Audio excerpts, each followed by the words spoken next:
Alright, hello, welcome again. Drop me a sick note. Welcome, Chewy.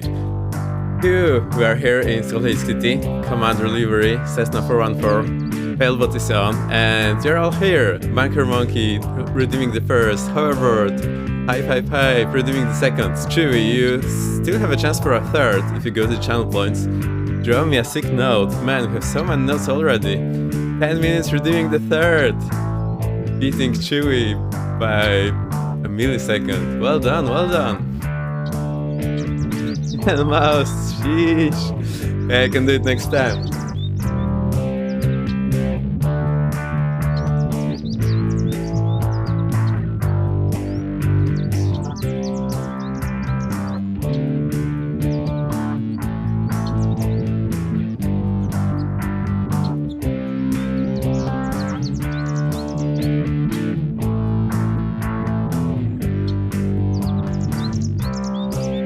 I think that's it for the intro. As usually, I made it up last minute, but turned out pretty well. Today I again have ton of effects, so we have distortion with compressor for the bass, we have distortion for the guitar, and what do we have? Phaser for the guitar. I hope it sounds okay. Let me move this back, I'll guide you through what we are doing today.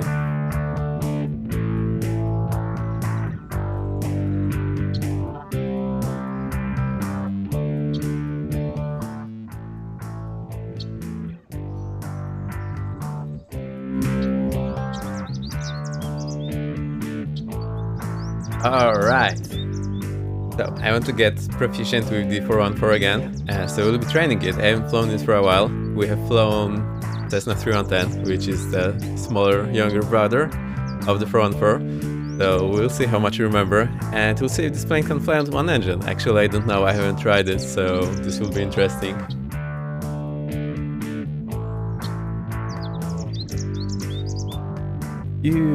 Actually, Salt Lake City.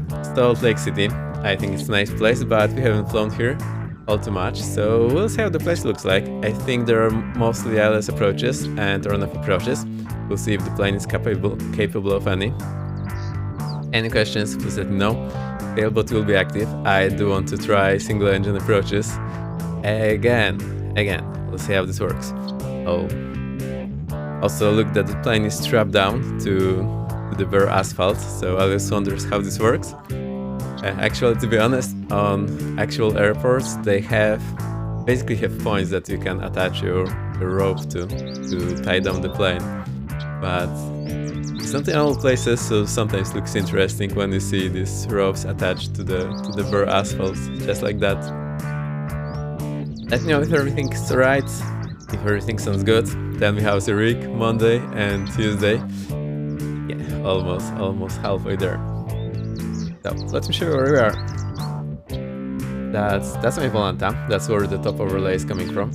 Actually, I probably need my registration copied over to the other places. I think flight number is what you see in the top overlay. So now, yeah, it just appeared there.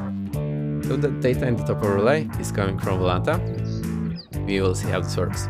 You can fly on Europe North multiplayer with me. I will just turn on Volanta traffic, so if there's any of you, we can actually see you. And here's the Salt Lake City Navigraph. We are standing here. That looks like a general aviation apron. It has an FBO marked here. And basically this whole part of the airport looks like a GA area. So that is a huge GA area.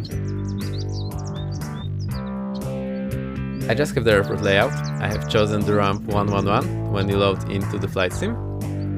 I am not sure if it's marked here in any way. Let's see the weather. We actually need to know our weather when we'll be flying. Remember, you can play songs on stream with blur for the beats or just 0 channel points. Alright, let me see this weather actually. We go here to the airport information, open airport, weather. What do we have here? Wind is 0 at 0, visibility 10 miles. Here comes Icy, welcome. How's your trip going? I hope you're having a good time. Clouds are super high. The menace is here, the one and only. Welcome. Very nice to see you, Icy. Everyone's Cook 77500. Icy on board. Good so far, perfect. The clouds are really high, that's nice. Temperature is 1, dew point is -11. So yeah, winter-ish conditions. Also it's automated weather, so that's interesting. And we have the altimeter here, which I will need later to remind me if I'm looking for hectopascals, that is here. I send frequency all Scokes and 500. Yes, this is the way, the only way. Okay, I also have our meter and tab open here, so I really like this aviation weather service. I can actually copy you the link so that you have it. There we go, it's there in the chat. And look at our forecast, doesn't say anything. Okay, there's vicinity shower, so shower rain in vicinity. Okay, after shower it usually should add whether it's rain or snow, but here it says just shower, so that's interesting. Nothing more here, and this is automated weather, I believe. At least that's what the Navigraph is telling us, for some reason. So this might explain why the showers we see in the sim are actually not reflected in the meter. It's gonna be raining all along the west coast. How is that possible? No. Let's have a look. I do have what I have here, sky vector here, so we should be able to see that actually.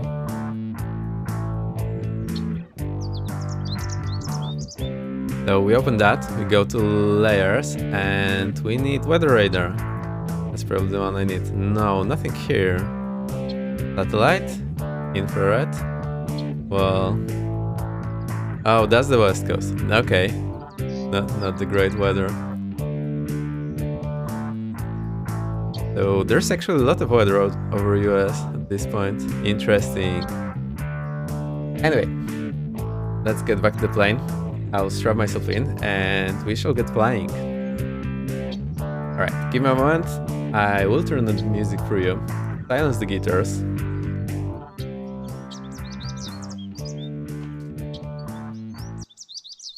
Guitars silence. The chirps are still here. Let's get the music going. Here comes the music. I think it's a quiet one. It should be a bit louder in a second. When's your album dropping, Vex? I think we probably need to make a compilation of those loops that I'm doing. I actually archive all the streams on YouTube. They're just unlisted links, but I post them in my Discord. So you can always go and watch the previous ones. At some point, yeah, maybe we'll try to do some compilation of the loops. It's interesting. I actually haven't foreseen this going on, but it turns out pretty well. I like doing it. And finally, I'm doing some more guitar practice. Calling my fingertips to feel that. Hey Dan, hey I see. Welcome, welcome. Alright.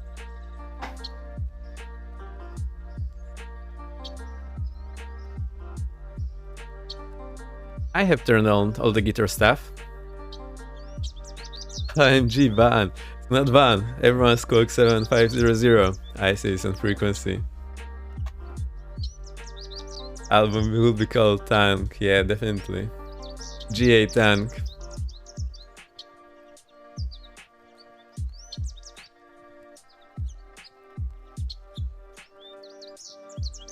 Oh, okay. Let me think. I'll mute myself, I'll take some comfortable flying position. As you know, I have a chair with the caster wheels that are lockable, so I need to get myself in position, lock the wheels, so you'll see me doing some crazy things in a moment. I'll be back in a second.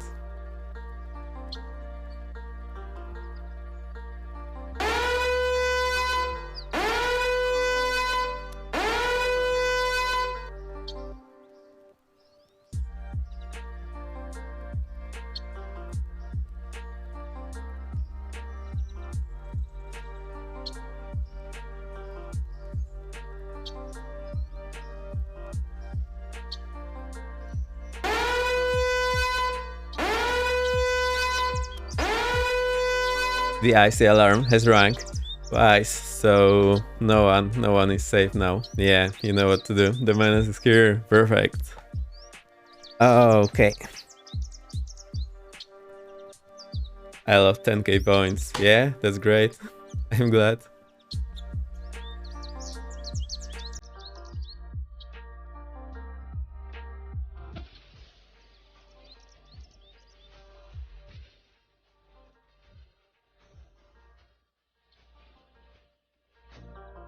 Cool, that sounds really nice.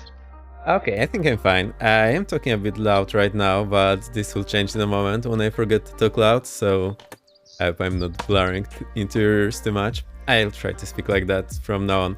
Also, last time I managed to mute myself for a whole 10 minutes, so I hope this will not happen again today. I actually need to do this Arduino project that will show me a red LED in my face whenever I'm muted, so I will see that it will change in a moment when I forgot to talk loud. Yeah, that's how it works. You don't do that? I remember to talk loudly and then it goes to my normal volume, which is pretty silent to be honest. Anyhow.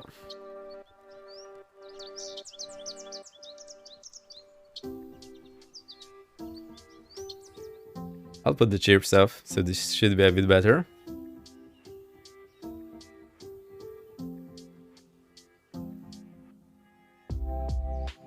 Okay, let's have a look. We jump to normal camera. There is sun now, that's amazing. Look, we have chokes on and we have our plane strapped down to the ground, which I always find very funny. Very often on GA stands there is something to actually attach your rope to. This program Christmas tree when it gets to your Christmas stream. What? I don't have any Christmas tree. The only Christmas tree I have is on the advent calendar with the chocolates, the lights. We'll see, we'll see. I'm usually not that fan of adding too many decorations.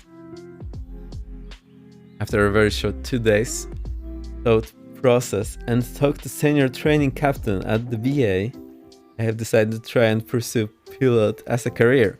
Well, good luck.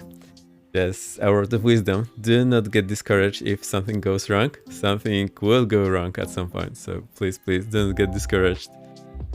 And remember, everyone has a different way, it doesn't always work at the first try. So don't try to compare yourself to others. That's a good advice I have read recently and I should have seen it a bit earlier. We also have a ton of those remove before flights covers. So there's some on the PTOC covers. There's a lot of the static wigs. I'm not sure if, well, maybe they are there in real Cessna. Interesting. Get ready, Squawk 7700 IRL. And there's one of you here. At least I think that's one of you. Let me see if I have my nameplates on. I may or may not, it's just too close to see them. They do hide. That's me, welcome Howard. Remember to make your PA before the flight so that passengers can get off the flight. Yeah, also remember to hold your ATC button so that all the radio can hear you making your announcement. That's very important. Also one way to make it to YouTube as a pilot. Well, not the best way, but still possible. This aircraft looks real nice. So this prop tip design that's curled backwards. I think this would scare me IRL. When I say that, I would think I got a prop strike. 100%. I can assure you.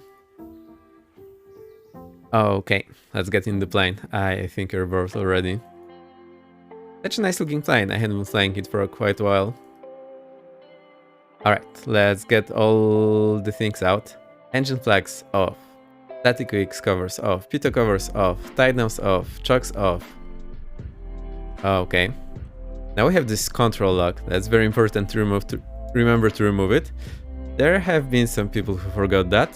Some of them are no longer here, so please try to remember it. That's one of the reasons you do flight controls check before the flight. That's a great exterior model and interior. Yeah, I do agree. The exterior looks amazing, to be honest.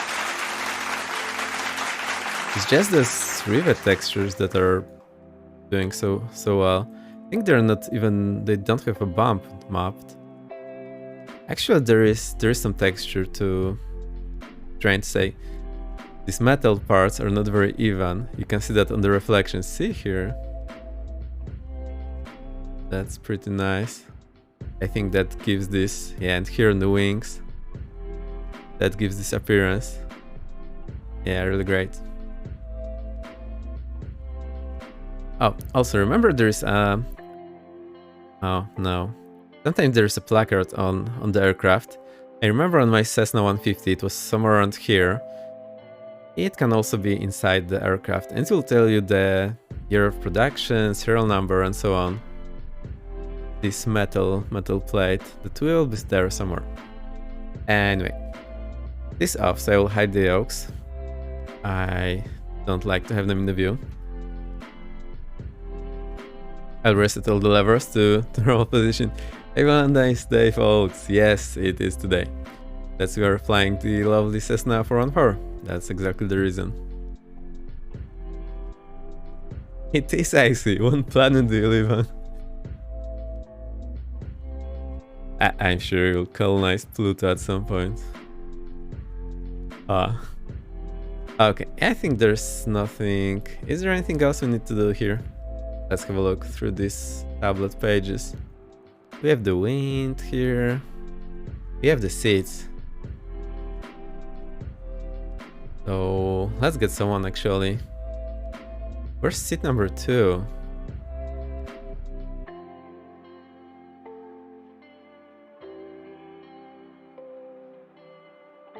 Do not show the copilot. Right, we'll just get John in seat 3. Maybe not. No, I'll just fly alone today. Let's get 100% fuel. I hope this works. Are we overweight? Center of gravity 16.4 Mach. It is in blue in... No, it's actually fine. So aft is 27, forward is 9. The limits, we are somewhere in the middle. Mobile emails are also trash. How come? Alien confirmed. Lurkszy? Oh, I see. Danger, master, danger. I see. You just broke it. Thank you for the sounds. I also enjoyed it.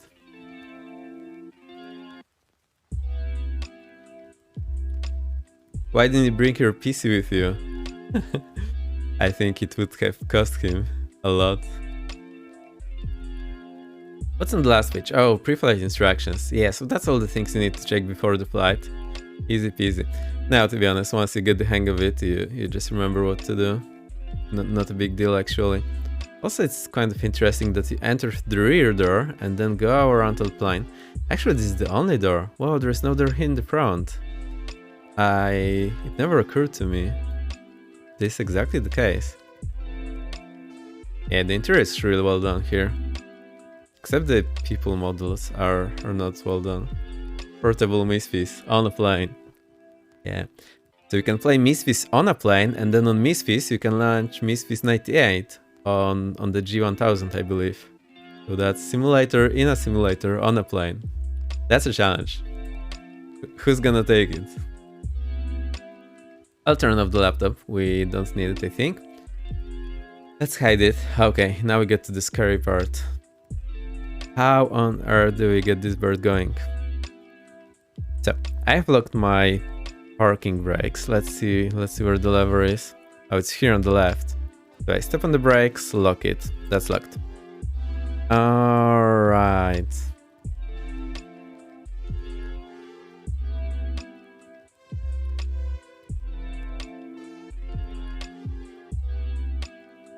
I have a hard time reading those things, so bear with me. There's master battery, so that's better. Okay.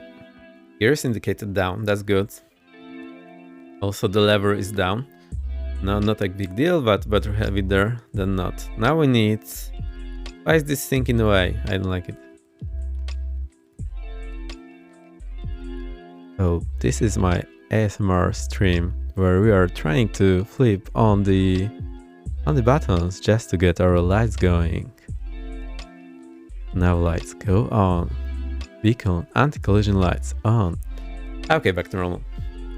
I hope I didn't kill your ears. Mixture in, throttle 1 inch in. 10 minutes impression. Oh boy. Oh boy. Let's get trim into takeoff actually, so we have this covered.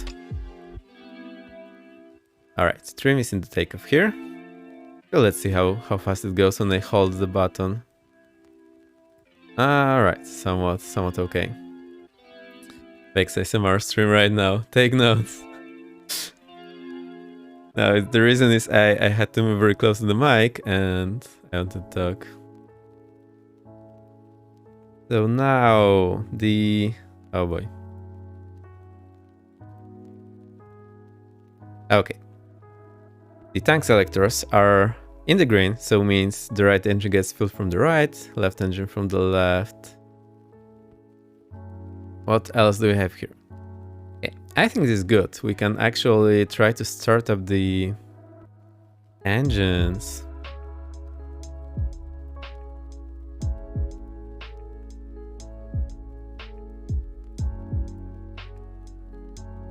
Okay, let me think about this. Okay, so I think this works the way the C110 works. 310, Cessna 310. We'll just get the magnetos for the right engine. Move priming to the right. No, this actually doesn't stay, so we need to do, let's say 3 times. I'll step on the brakes and try to start the right engine. Let's see what happens. Actually, I need to unmute the simulator for you and myself.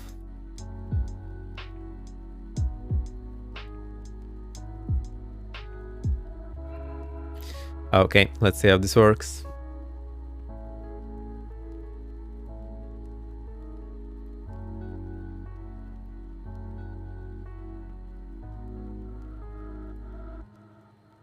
Cool.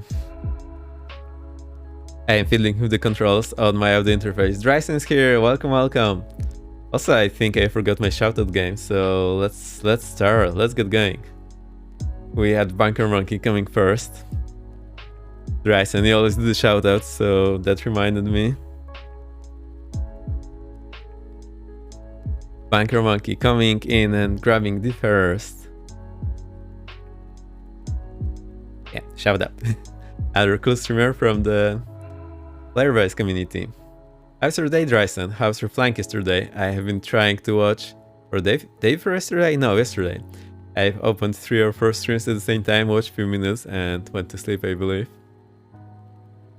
Okay, stepping on the brakes. Hitting the right starter.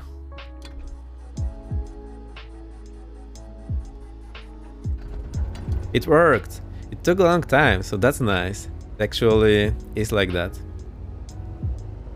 Alright. RPM is going crazy, so decrease the throttle. I'll want to go 1000 RPM. It was good checking out your VOD with the mini helicopter. It looks like fun as well, and the Orbex helipads looks nice.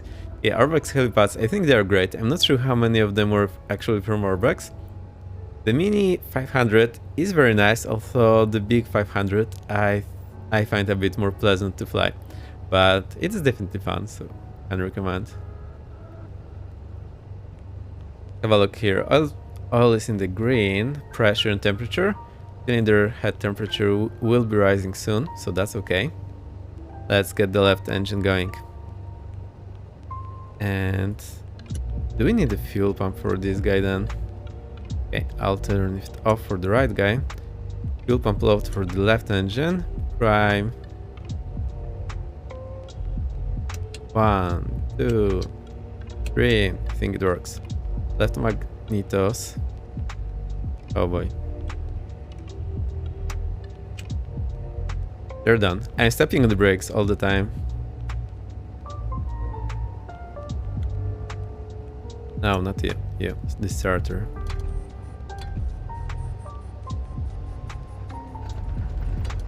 Boom, it's running. Let's have a look here. Okay, RPM are going up, so I'll try to keep them on 1000.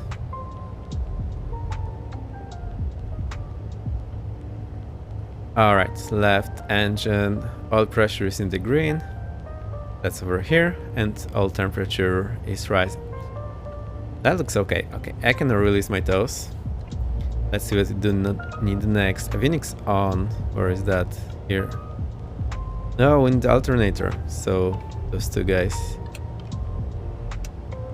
Alternators on. Now avionics on. This should be fine now. Let's get this running. Alright. I think it's Sonikov K for you. Let's do the another shout out. Let me see.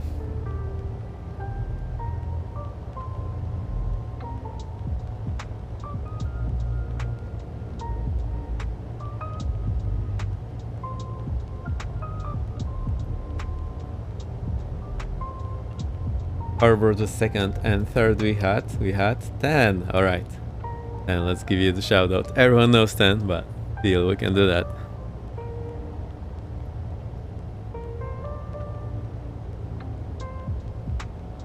I walk away to get myself a drink and I missed some Vex ASMR.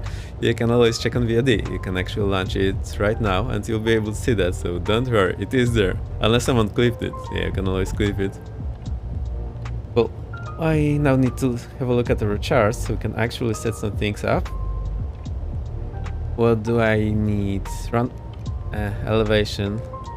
Okay, so the airport elevation is here in the top left for 4,230. That's a lot. And QNH 1004. Okay, I did hit the B previously, so we should have that already. 1004 here and 1004 on the other one. Well, and we are reading 4,240 here and 20 here. Oh, so it's actually maybe...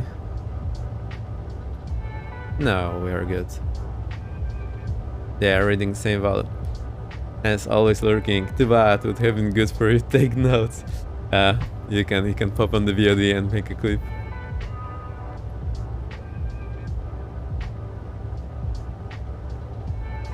Let's see. Okay. This set, I now need my runway heading. And check the wind again. Let's have a look at the wind again. See if there's any update. Wind is 0 at 0. Oh, what are the chances? Let's see in the forecast. 3 to 0 at 8. Okay, so we'll try to aim for that. We will be taking runway 34 then, and heading is 344, so let's set that up. So we need 344 here. Scroll, scroll, scroll. 330. 1, 2, 3, 4. No, it didn't work. 335 and 334. Okay. Set the heading back as well. I think that's it. We do not have any more anywhere. Try me. I have the channel points to prove that my watch time. Oh boy.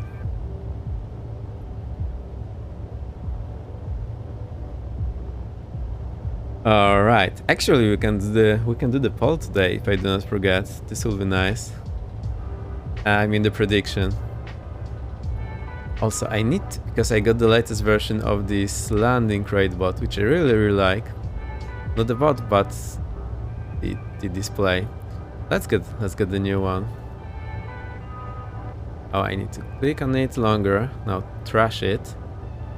And let's search for it. Landing crate. Yeah, let's put it on. Exit editor. Okay, I think it's on. No, it's off. Oh, it's not working.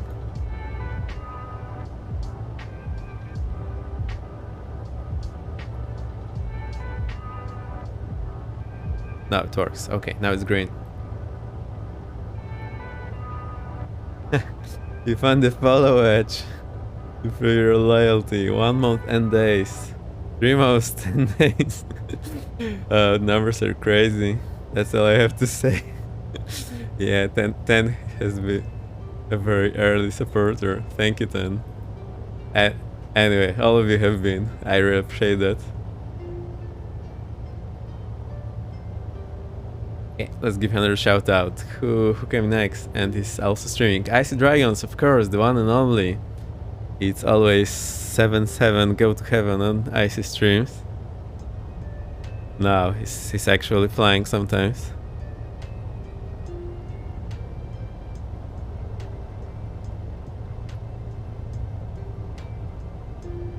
There you go. You can check out, go follow. It's a bit crazy. I really enjoy. Well done, sir. Very well done.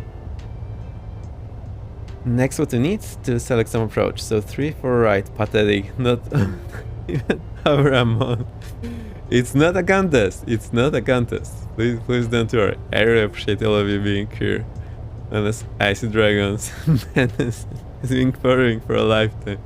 Accurate facts.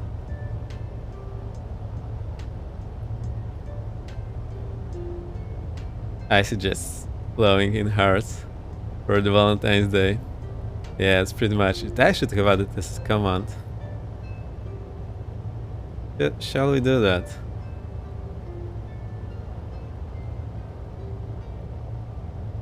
Let's do that quickly.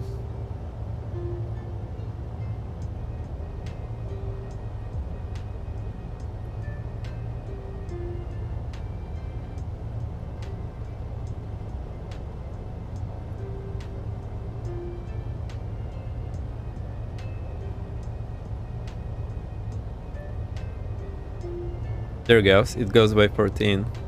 Actually, we probably can put a bit more.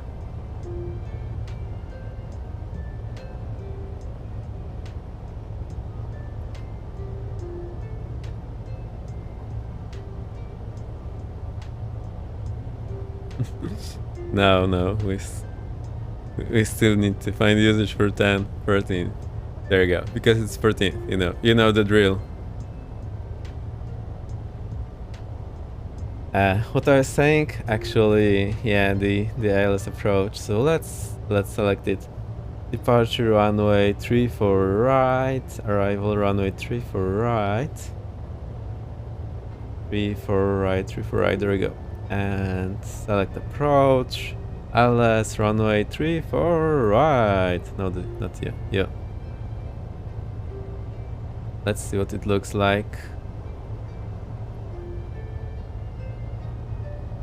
Yeah, nothing fancy.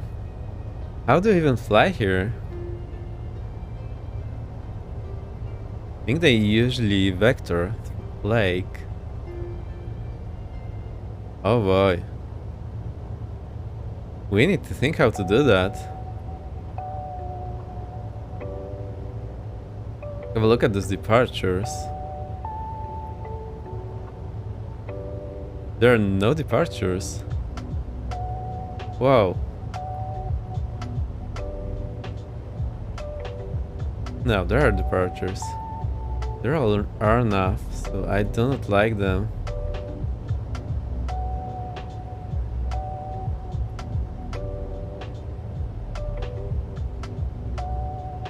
No seats? Yeah, there are seats actually. And stars. Just usually they're not very well suited for us. I think we'll just go over MSA and try to vector ourselves around. Unless I come up with some idea. Actually didn't think this through. Yeah, no, these departures are not really suited for flying around Arnav, so I don't like them. I do like Narnav, I just want to train something that we can do with more manual flying. Glider, simply turn the engine and hope it doesn't fail, but if Icy on board, there is no hope. Yeah, Icy doesn't need failed engines to have fun. That's how he rolls.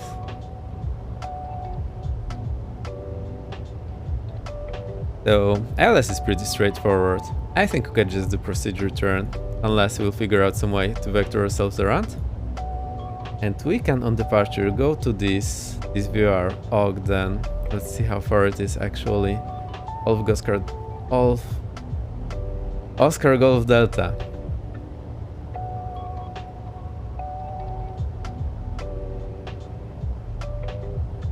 I think we can do that.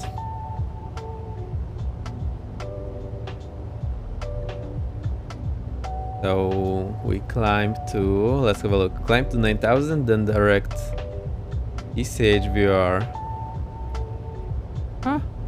Why does it say TCHVR? And on. Whoa. I think there's a mistake here. Direct TCHVR and unbound on TCHVR radial 331. Oh boy, that's a big one. I used FailBot once during takeoff. Yay! He wouldn't even do that. You see one engine. Alright, we'll climb to 13,000 and this should do. Okay, so let's see, what do we need? TC. Oh, no, there's a lot. Okay, 1157. Let's try to set that. So 1157, this is set. And then we have 109.5. 1095, that's the LS. I do need enough 3 at this point, which we don't have. Now actually I think we'll leave it like that. We'll see how it works. Okay, we'll see in there. I think it's fine. Let's get going. We need to taxi, but it takes a long time. Normally I spend time preparing all of this on the briefing before the flight, so you see it's a bit time consuming. We just taxi to the right, go on to Kilo 1 and holding point runway. Wait, we need 35. No, everything is wrong now.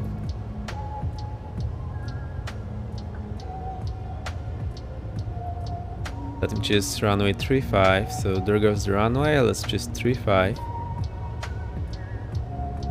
And approach ILS. It's LDA 35. Okay, so we'll start with the ILS 34 right. That's cool, so we can do the LDA next.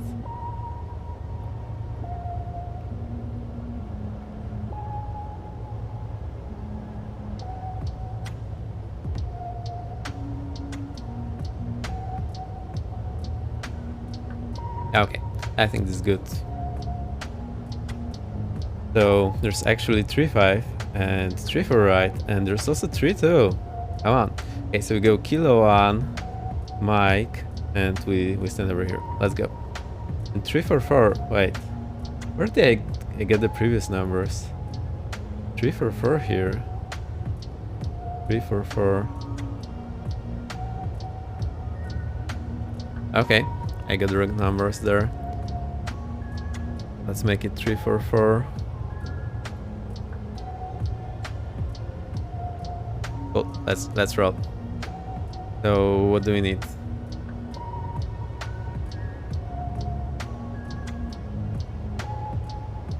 Exo lights on, that's pretty much it. Let's see what's their anti-ice. I think that's anti-ice for the windshield. Probe anti-ice, de-ice light, surface de-ice, Ito heat, stall and vent heat, cabin heat. Oh, we need the cabin heat. And cabin fan. No, I actually can't click that one. And we'll get the Ito and stall heat straight away. I think it's fine. Okay. Parking brake off. Cylinder head temperatures are in the green, so that's nice. Whoa, the sim is loud. That's cool. I'll make it a bit quieter then for you and myself.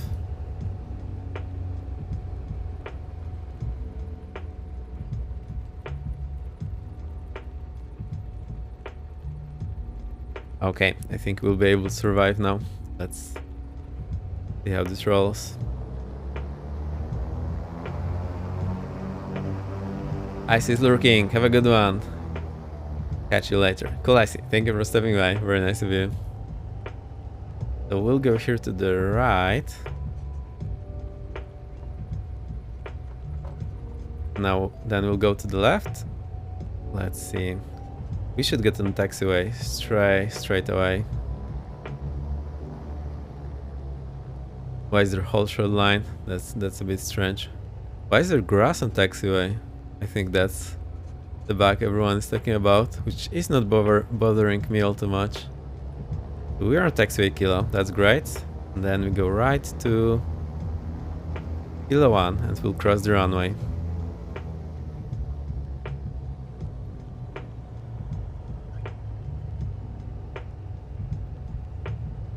I like this aircraft.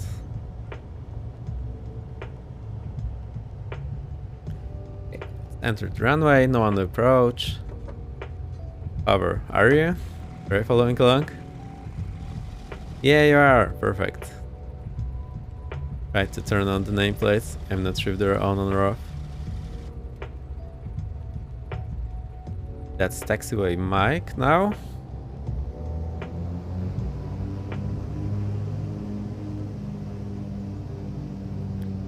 Alright, getting out of here. Taxiway Mike. We'll just get to the holding point, do the run up, and be on our way.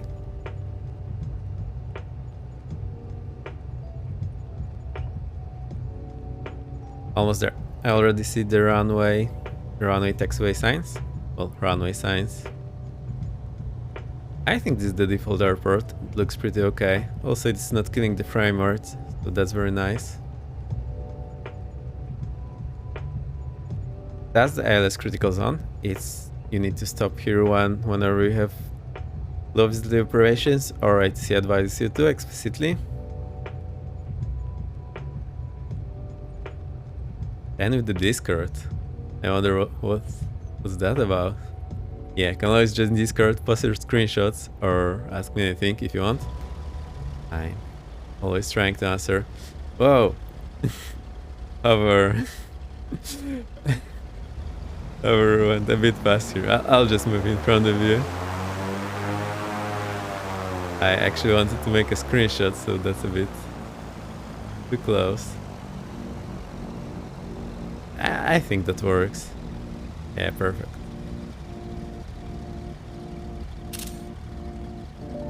That's so cool. GG Hover. No worry. I'm trying to learn to mod. I think I already forgot to do that unless it's so obvious.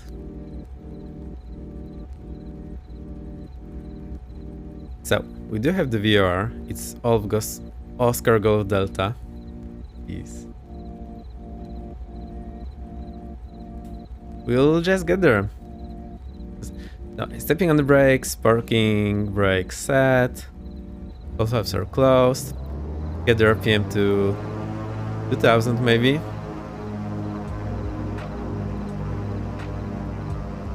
Alright. It's there. Why is the burst? No, the bursts are in the song. I thought I forgot. Left magnetos off. Observe the drop. There is no drop. Oh, there is actually like 20. Yeah, there is a very small drop. Oh, right magnetos off. Same situation. So that's below 50. That's very nice. And check the prop governor. We just cycle it, but try not to go below 1500. Not flown in a while. Forgot how long it takes to stop. Yeah, taxiing an aircraft is not the easiest thing in the world. Okay, that seems alright. What are those things here?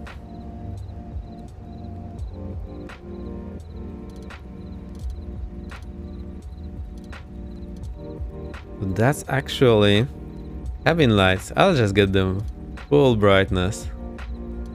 We can actually see everything in the cockpit. Yeah, that's nice. Okay, let's get the lights. So taxi light off, landing light on. This is on. Where do you have the bloody strobe lights? And let's get the fuel pumps too low. I actually forgot to turn off the left fuel pump. Everybody's lurking, no problem. Dinner on the table. Okay, we'll be flying around, so as soon as you get back you can just join us. That's no problem there. Where is the strobe light? There is none. That's interesting.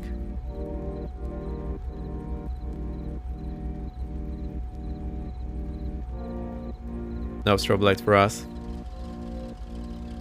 Ah, I see, it's already with the anti-collision. No, that's the landing light. Okay, there is strobe light. I think it's together with the anti-collision. Okay, flaps 1. So, there are speeds marked here, which is great. Have a look. Max gear extension, 177. 177, that's a lot, I love it.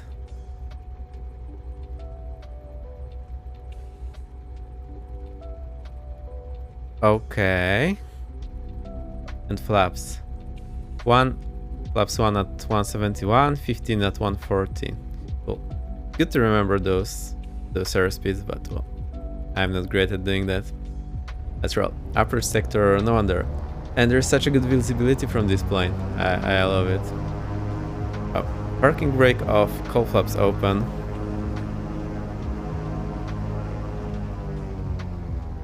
Check our flight controls. Full left, full aft, full right, full forward, full left, neutral. Alright, that's cool.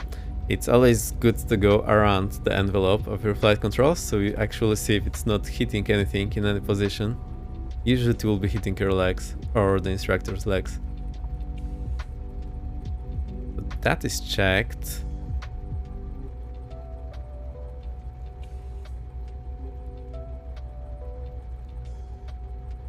I'm just reading everything else. We also have a lot of oxygen things, but I have never tried to use them yet. So we'll just set this to 1000. 10,000, because that's how high we are going. No, that's cabin altitude. Oh, we need to set the small one over 10,000. Actually 13,000.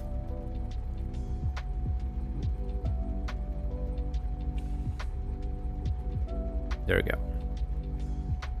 Right, let's roll. Remember the FailBot is active, so you know what to do.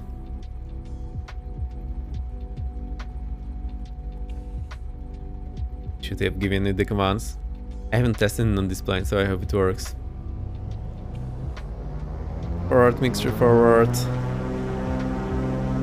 Okay. Throttle up to the red line. Do not overpressure it.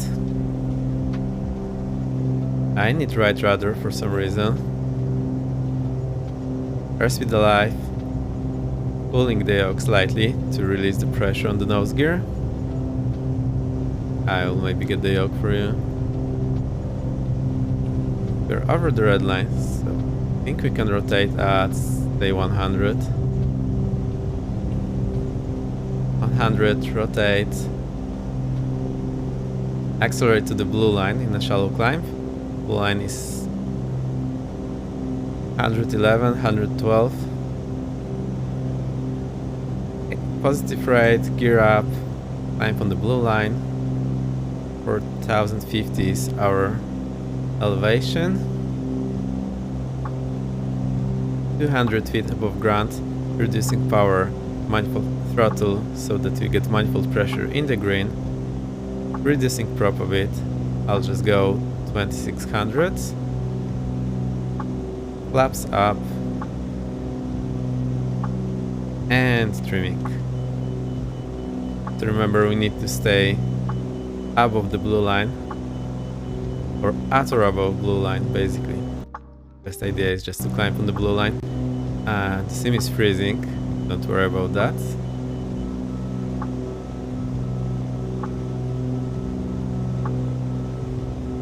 Okay. Fuel pumps off. And landing lights off. Alright, now we go direct the VR. So let's see where the VR is. There we go. And climbing to 13,000. I will be trying to fly manually, so I get the hang of the plane. So you know how it works. It might not be the best idea for me. Okay. There's a chance we will need to add manifold pressure with every 1000 feet we climb. We might need to add 1 inch. Although this is turbo, so I'm not sure how this works here. We'll see how it works.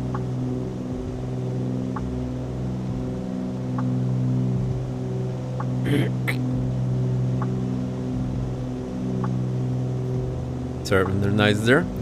Click the wrong button. Alright, we're climbing, 1750 per minute climb. Here on the blue line. Everything's looking okay. No one failed the engine yet.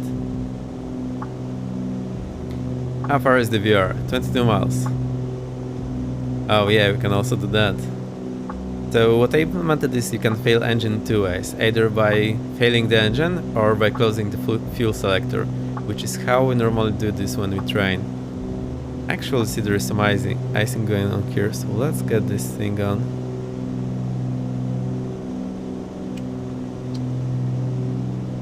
Okay. Let's surface the ice as well. Did it work? I hope it did.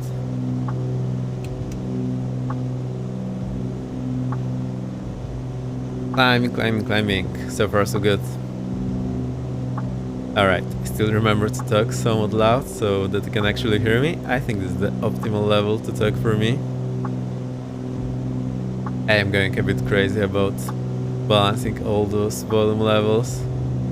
Okay, manifold pressure is not dropping, so we do not need to do that on this turboplane.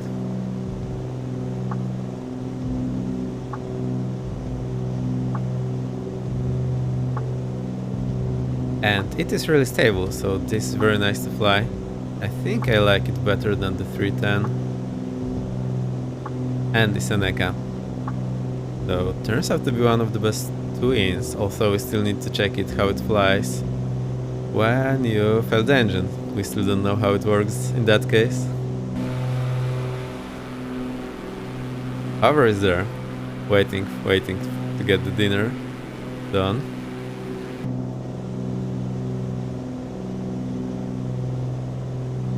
Okay.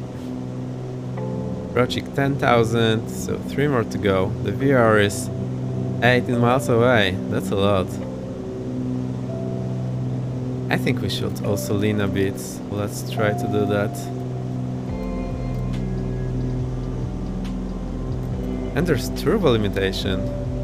Really, I've never noticed this before. There's maximal MP listed for a given altitude, but 41 goes up to flight level 130, so no issue for us.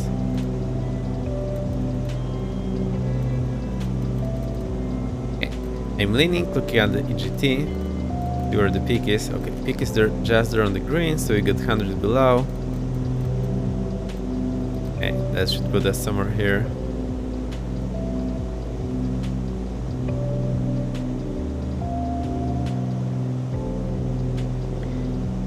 $11,000, there we go. 2,000 to go and 16 miles. Okay, I think we'll not go all the way to the VR in that case. That's a bit far. I hope you can see everything. It is a bit dark in the cockpit.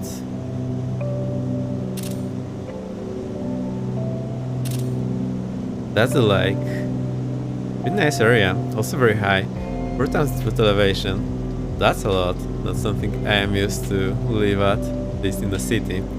I can live when I go to the mountains.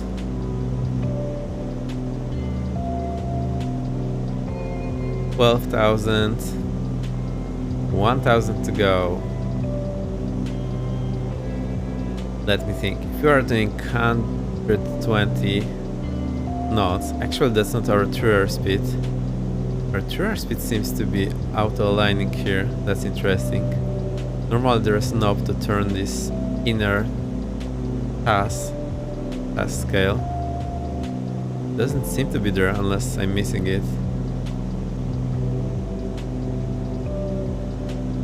Right. 300 to go. I'll start leveling off. We lower our climb speed. Go to 500 feet per minute. Alright, this bird is really nice to fly. I really enjoy it now. Also, it had an update recently, but because I have marketplace version, I do not have the update yet. So this is not the latest marketplace update. This is not the latest plane update because Marketplace don't have it yet. I hope you get the idea. Okay. I'll reduce the speed a bit. We go, what, maybe 32, 24. I'm just doing some random numbers that I think will work. I didn't bother to check the manual.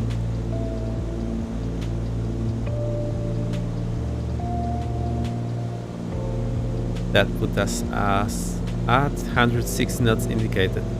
That's plenty fast. Which means we do something like 3 miles per minute. So that's 3 more minutes to get into the VR. Okay, let's get to this VR and do a holding. I think this will be a nice exercise. I'm still trying to trim it.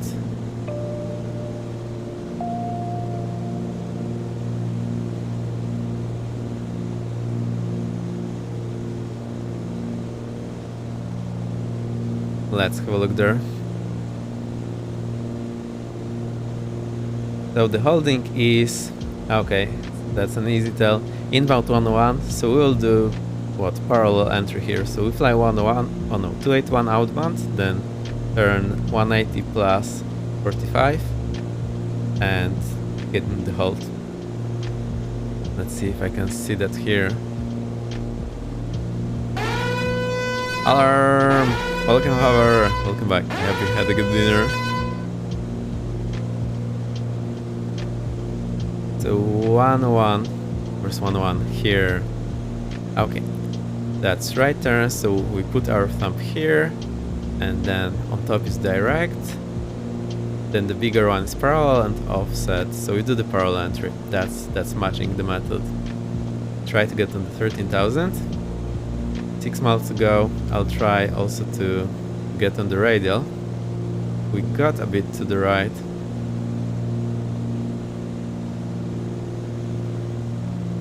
I'll try to drop the RPM to 2200. Should sound a bit better. Also, we have this prop sync on. Let's try to use that.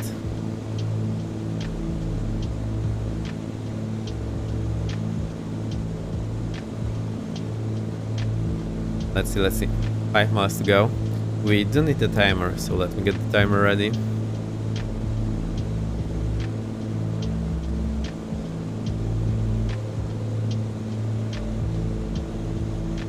Okay, timer is reset, so we'll be able to use it in just a moment.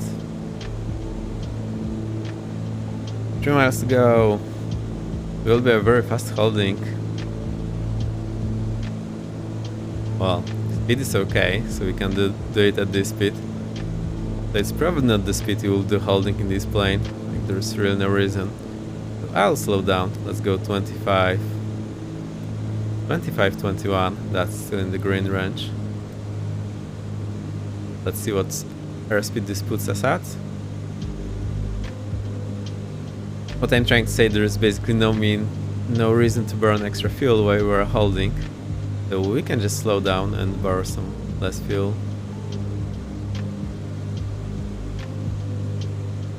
Okay, we should be over the VR right about now, because we are so high, it will read our vertical distance to the VR once we are overhead. So there is 101 outbound. Okay, flag is already off. We should have turned early. So let me set this to 101. Actually, I'll set it to 281 so that we have it ready for the inbound leg.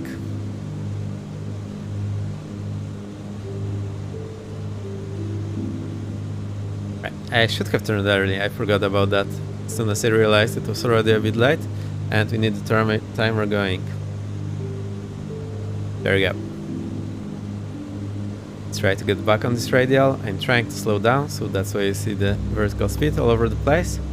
And we're on top of the clouds, that's real nice. Which means I can probably turn off our anti-ice things.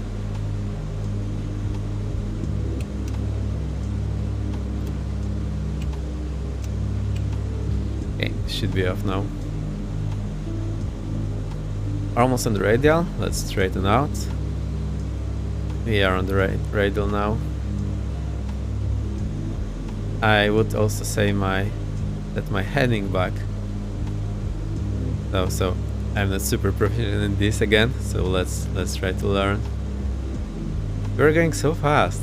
I don't want to go so fast. I'll go 20, 20, 21. Oh, 21, 21. See, that's 1 minute. So now we turn one. Wait, no, what did I do? Ah, I totally broke it. No.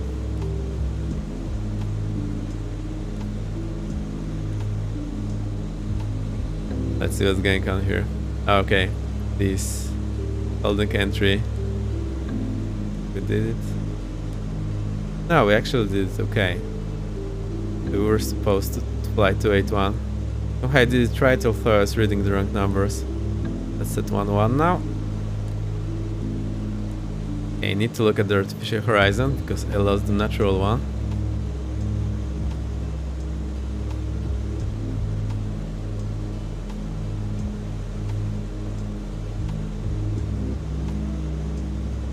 Okay, now, so we're doing this parallel entry. Now we need to go back and intercept our radial. Also, we are slowing down, so we're doing that.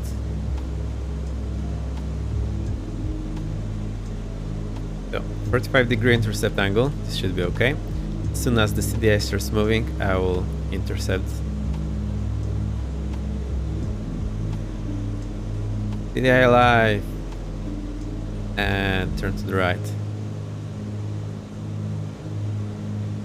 I need a bit of a steep angle because we are close, the CDI is moving fast.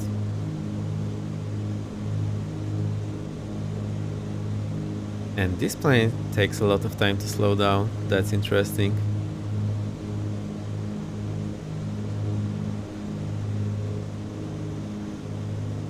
I'll try to trim it, I'll show you what's going on the Navigraph.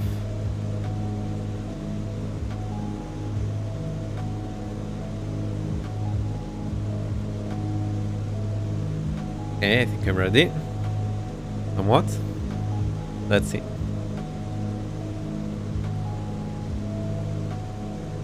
So what's happening now? We flew on this inbound course, more or less. Then we turned here on the outbound. We followed this radial and turned left 180 plus 45, intercepted this radial, and now we'll just enter the holding. So that's what we are doing now. And also try to show you this on Volanta. Oh, we have actually smashed the VR, so we'll already pass the VR, and now we need to turn right.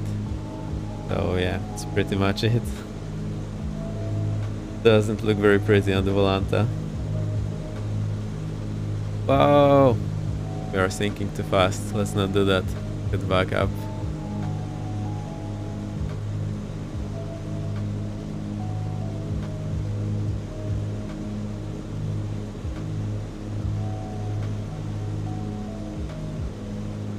Alright, this is working.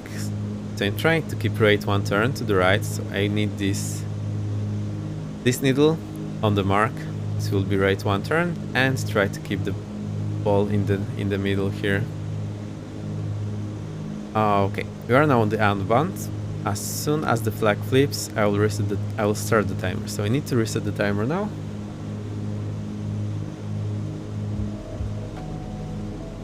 And as soon as the flag flips, I will switch it. I think no, it didn't flip yet. And oh, we actually can tell just looking here that we are not abeam yet. I'll put it to my favorite indication and also get the traffic going. Okay, the flag has flipped, so let's start the clock.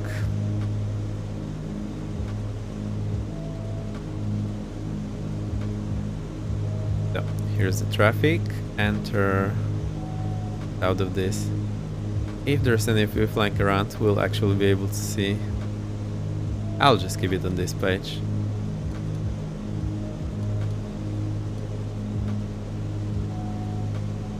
Right, 30 seconds in.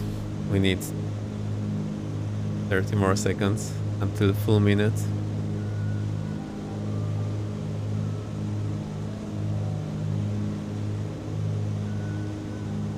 I'm just at up to 10,000. Okay, your aircraft may have some trouble flying because it's not... I'm not sure if it's turbocharged, so don't worry if that happens. Also, we'll be exiting the hold after this round. 55 seconds. Okay, let's give it 2 more and turn now. Turn to the right. Let's see if we'll intercept this inbound course straight away.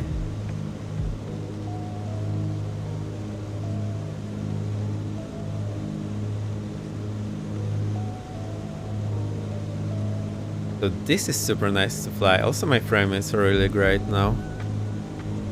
They have been a bit uneven in the recent months. The bonanza will be fine, don't worry. Okay, that's good to hear. TDI is alive, so we're a bit too close. Actually, wasn't aware what the wind is, so we didn't have any wind correction.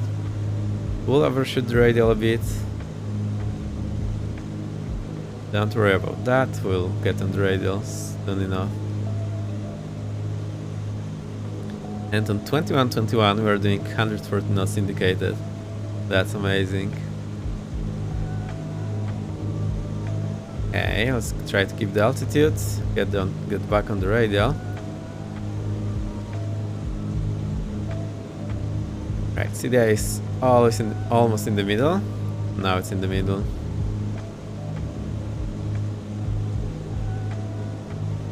Let's see if we need actually any wind correction. Looks like we need some wind correction to the right. So that would make sense, considering we're a bit too close on the intercept. So it's not a lot.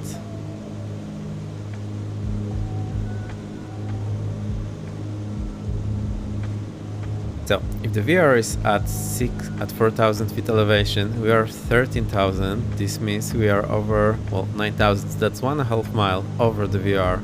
That's why the reading is 1.4. We are overhead the VR. Let's do one more loop. Then to the right one turn. Try to keep the altitude. Reset the clock here. My vertical speed is a bit all over the place. Let's try to keep it steady.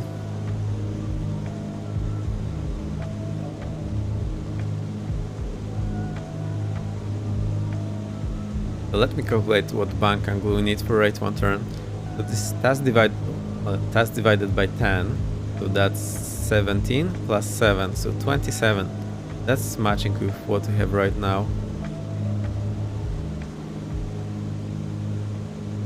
Okay. Now the outbound leg, we need 3 times the wind correction angle. So I'll stop here. 3 times because first time comes from our turn. Then second time for the outbound leg, and third for the inbound turn.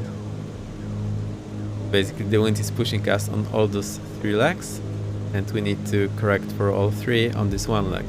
That's why we need 3 times the wind correction angle. Flag just flipped, so let me start the timer. And next thing we'll be doing, we'll fly inbound this VR over the airport. So let's try to get the frequency for it. That is 116.8 actual VR. Okay. I'll set it on the nav. Actually, we'd have nav 2, so 116.8 on nav 2.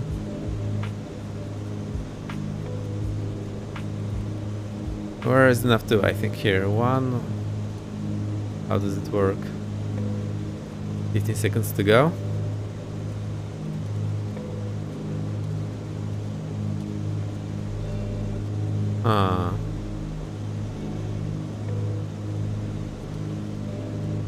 Frequency 11680. Enter. Okay, it's 1 minute. Let's turn inbound. PhD is here. Oh hi, welcome.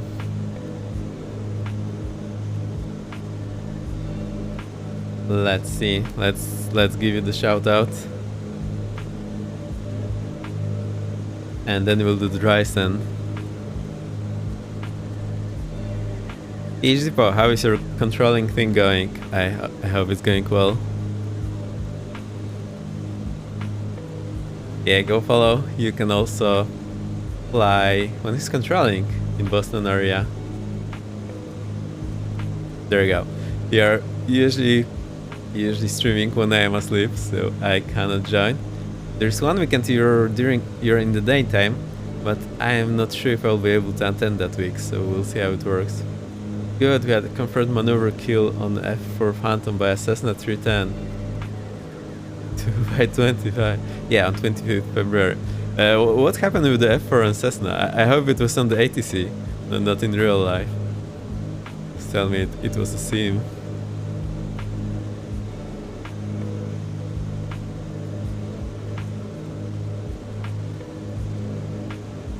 There's hover. Alright, hover. I think we'll be exiting the hold after this loop, or do you want to try another loop with us? I'm not sure. No, it's probably need to enter it. So I'll just go inbound the VR over field. Let's try to set this.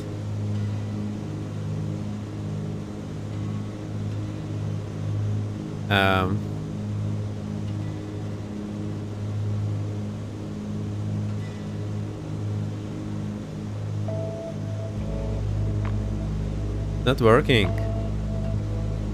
Oh no. Whatever is good. Yeah, we'll see. Alright, we are over the VR, so let's try to turn for the airport. But that thing is not working for me. It's very unfortunate.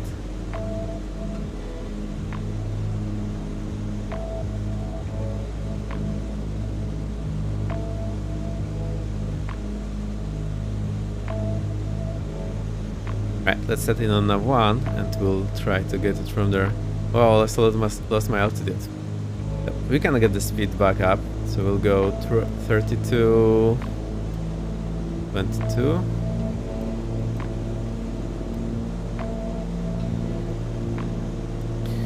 One 168. Okay.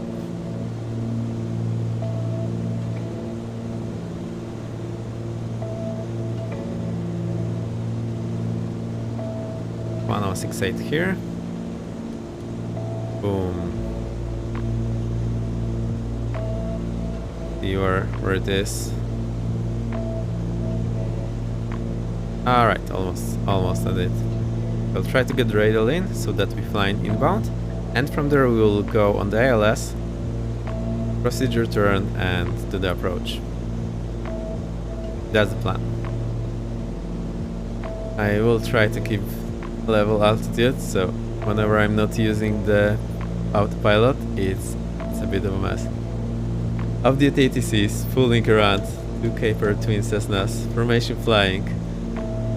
Two other guys in the first goofing around and decided to intercept. Oh, trying to form up the interception of the lead plane, or slow down too much, stalled and dumped a wing, did not recover. Got to go, have fun. Okay, Robert, thank you for stopping by. It's very nice, even if you can't fly for a moment. Yeah, always nice to see you here. Have a nice evening then, or we'll see you next time.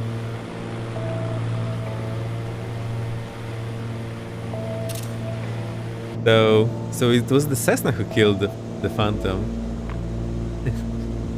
That's the way to do that. They have outmaneuvered them into losing the wing. Good stuff. I think the sim is way too loud for you. Sorry for that, I didn't notice.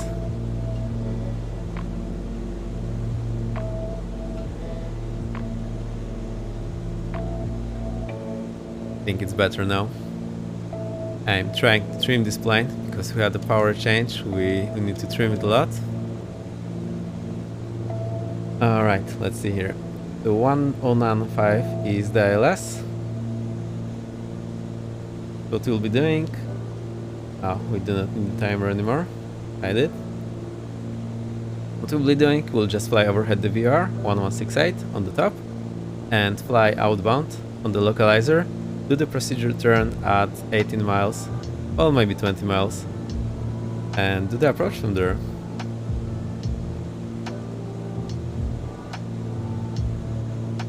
Why is my plane not trimmed? Also, it's super fast. Maybe that's how it's supposed to be.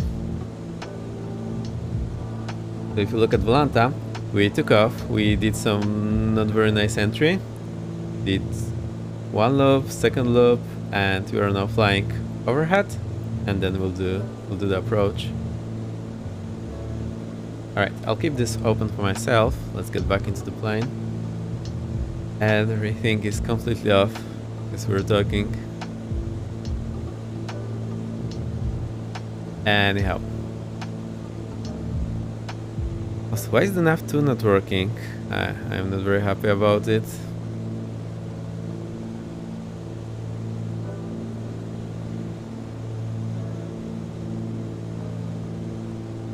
So here's the nav2 frequency, 1068. That's the correct one because it's working on the nav1. Actually get the radial we're on.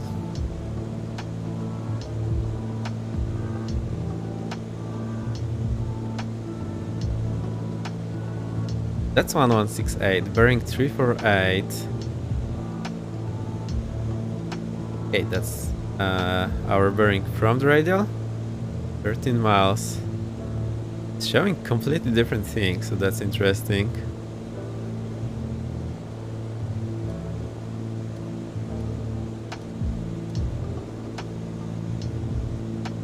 Okay, I think something is wrong. It might be DDS, might be the 530. Might be anything. We'll just use nav1 then.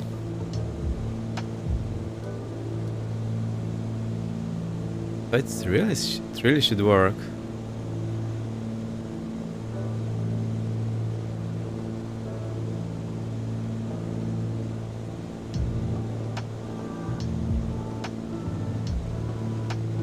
Maybe now it's working.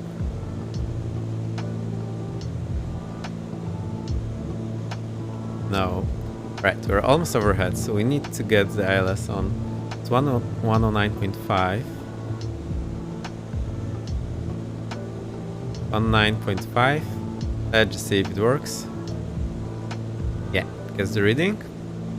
Get back to the VR, and our band will be 344 minus 180. So that's minus 200, 144 plus 20, 164. Easy way to do minus 180 is minus 200 plus 20. That's a bit less thinking. Or plus 200 minus 20, depending which one works. Alright, I will try, maybe we'll see it already. No.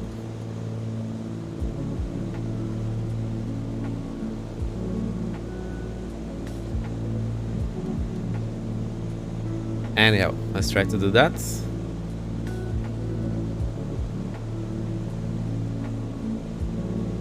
And the final approach core is 344, so I'll set that, because this will give us, wait, where I'm turning, I should be turning to the left. 164 I set. I'm doing two things at the same time, it's not working very well. Alright, let's get this to 344. 345. Well, one click, I think that's 344. That's where we should be flying. Looks like we're actually... No, it's actually not responding. That's what's going on there. See, there is this red flag here, which means it's not receiving anything. In that case, we'll just switch to the VR. Try to follow it for a while. And then we'll switch back to the ILS. Altitude is also all over the place, and we are over two markers at the same time because we are so high. We are receiving two of them. Fantastic. Absolute madness.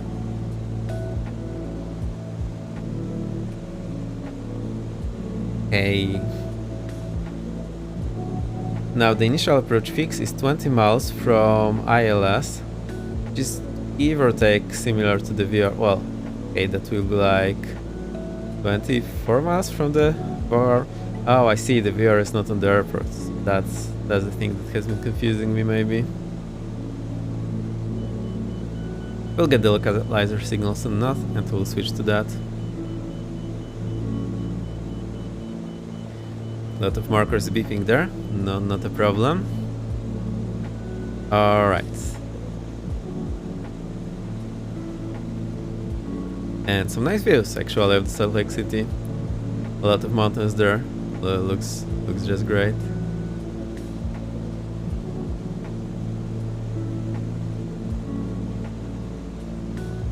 Let's see if the localizer is already receiving. Yes, this receiving. We are to the right. Try to go to the left, intercept this localizer on the outbound. Now, because we have horizontal situation indicator, I do have directional readings if I set my final approach course to whatever that is. And unlike VR, if I flip this 180 degrees, it will now be non-directional. So the VR would simply flip to the correct side. Now this is non-directional. So if we're on the left, it means it's showing the beam is on the left, it's actually on the right, as we are flying outbound. And if you have the old school instrument, like the one of NAV2, you actually have to follow the non-directional readings in that case. But let's make it easy. I'll switch to 344, so we have the directional readings.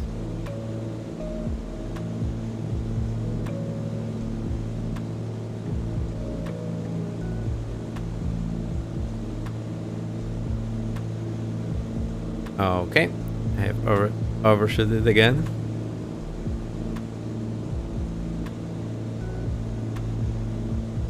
Also, let's have a look at the profile. So it's starting at 20 miles at 11,000, so we'll need to lose 2,000 at some point. I think we'll just fly to 22 miles and lose those 2,000 there. Or we need, no, let's stay at 13,000 in the procedure turn and lose the altitude after the procedure turn, so we are absolutely safe. I'm chasing this beam like crazy. What's our outside air temperature? That's the thing I'm interested in.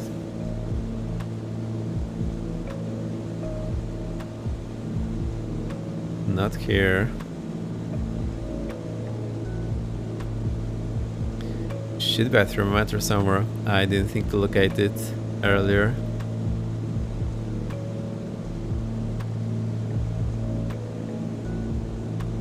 Oh, and look, our cabin is pressurized actually, I think.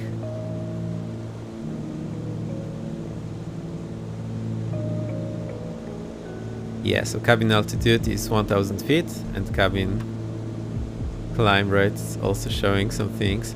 I'm not sure about our oxygen, if it's flowing or not. Probably not flowing. Or maybe this is only emergency oxygen. Yeah, I haven't investigated the systems. I'm not sure how it works here. But I should have closed the cold flap, so let's do that now. Our cylinder head temperatures were still in the green, so no big deal about that.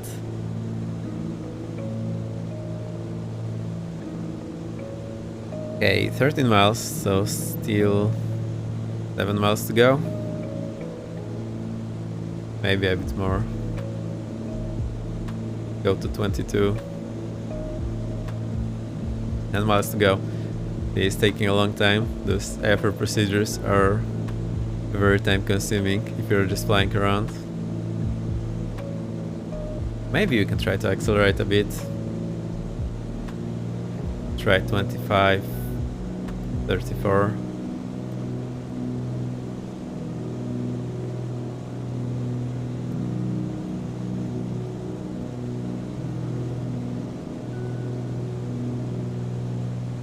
I don't think it's going up. Maybe 170 knots indicated, 200 knots through, so that is quite a nice airspeed.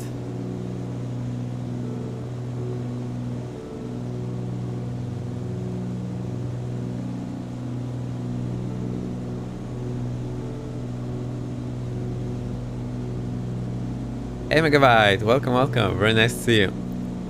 We are flying Cessna 414 in Salt Lake City doing some IFR training, and actually I forgot to fail the engine. Let's do that. Or do you want to do that? Are you? Yeah, I'm fine. It's pretty good. Let's do that. Oh, I clicked the wrong thing.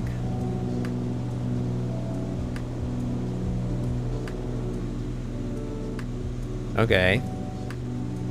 And the funny thing is I can actually hear it, which one this. Right leg dead, right engine black, right engine dead, throttle, checked, confirmed, idle. Now we need the prop. Okay. Prop. Moving, confirmed, and go to feather quickly. Mixture off, and fuel selector off. Right alternator also off. Okay, also forgot to do everything forward, but we have so much power here, it's not a big deal.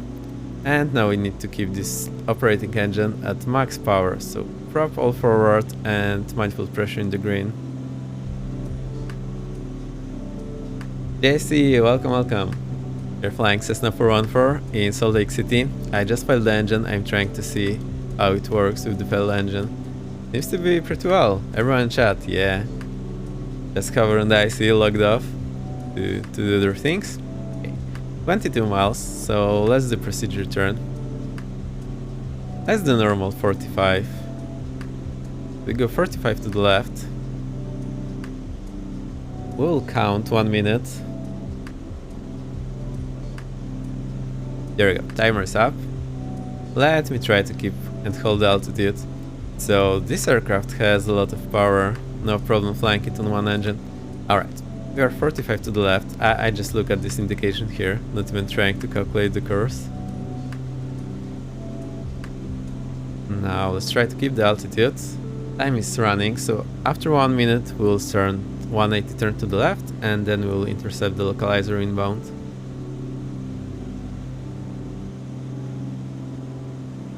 I can also show you on Volanta what's going on.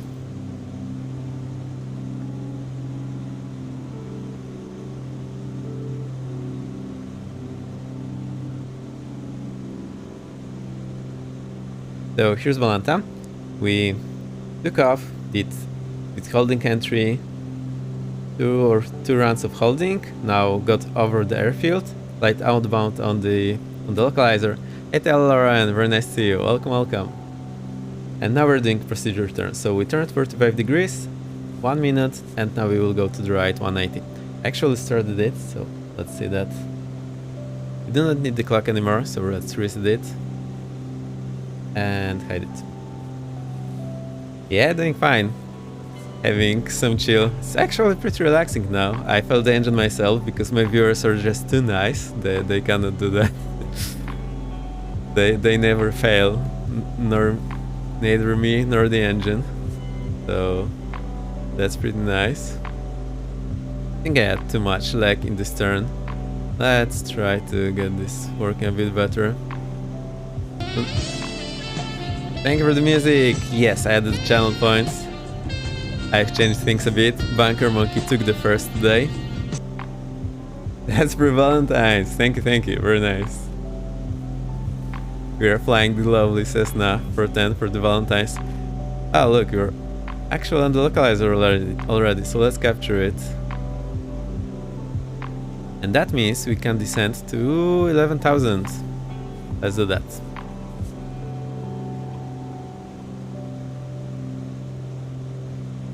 No, this localizer is... we are too far out. No. We need to go back to VVR. Okay, I forgot to look at the flag. I mean, I actually saw it, but that's bad. To intercept the radial and just hope the... oh, we are 30 miles out, so that's okay for the localizer to be out at this point. It should be 25 miles out, actually.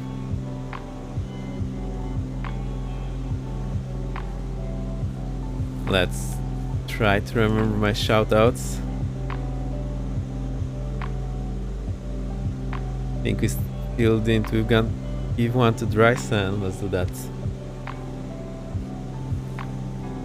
There you go. Oh, Megabyte will be next because he just came in chat. I'm trying to improve my shout of the game. I think you all know Dryson. Really good streamer and person. And my FPS are so good. Didn't I do it for you? Nice blur. I didn't know this one. Thank you, Tyler, for the beats and the blur. Very nice. So what I did is I added sounds for the channel points. Then I didn't want to have the blurbs for free and the other sounds for the channel points. So that's what it looks like for now. I think it works for everyone. I hope. Is the dog one? Oh. No, I actually don't know where the sounds come from. You need to figure out how to set those up. Don't worry, take your time. Okay, its localizer should be reading now. Okay, it's actually to our left, so let's try to intercept it. I need a bit more left rudder. Okay, keep the altitude, intercept the localizer. And there's Falco, thank you. Thank you.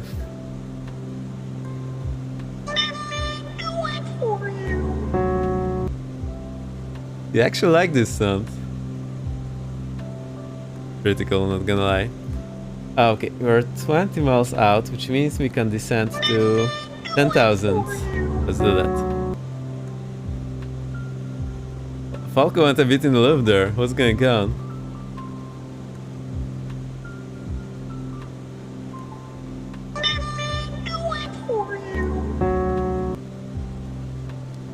Standing 10,000. I'll need to find where it comes from after I end. Thank you. Thank you for the beats and playing.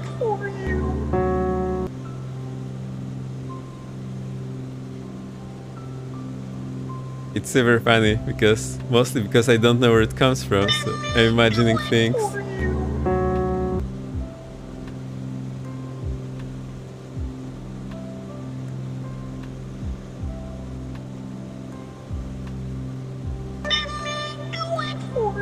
That's again, it's like 10 times. What happened? You actually played it so many times. Whoa, fantastic.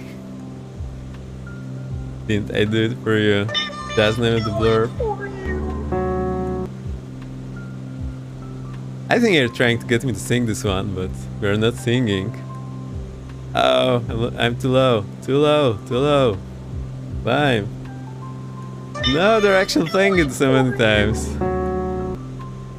Playing with my nerves, think if I give up, but no, you got distracted. Yeah, of course I did. That's the whole point.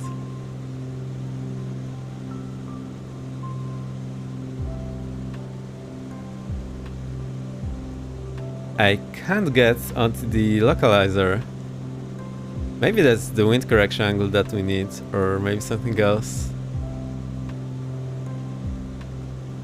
Maybe we're just flying with a crab angle. Maybe I need more left rudder. No, the ball was pretty much alright. Spot on. This top ball is just... It's broken. It's just hanging there. I'll trust the left ball a bit more. Right, 76 miles, so we can descend to 9,000. Meow. My cat doesn't do that. Thank you. That's a ton of bits so far. I see I have a bit of an icing on the windshield, so let's get this anti-ice on and kick the boots.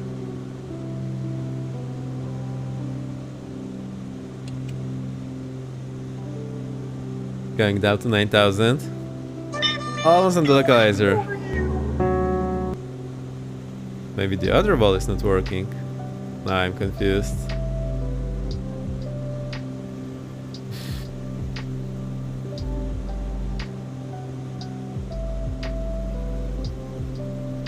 Holka just giving away all these beats. Thank you. It's very nice of you.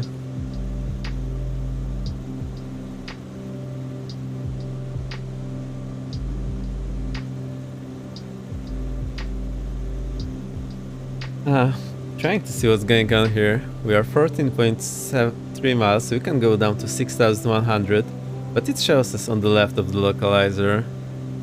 And here the localizer is showing us on the right. Magdala. I see like all the things.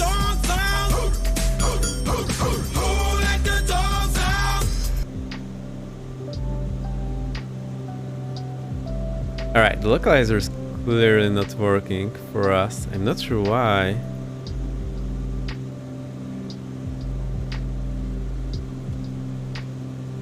Because the runway is there, so I'll just follow manually from here. Reduce speed, so I'll go 30 on the manifold pressure. Prop forward, mixture forward. Again, this landing light on.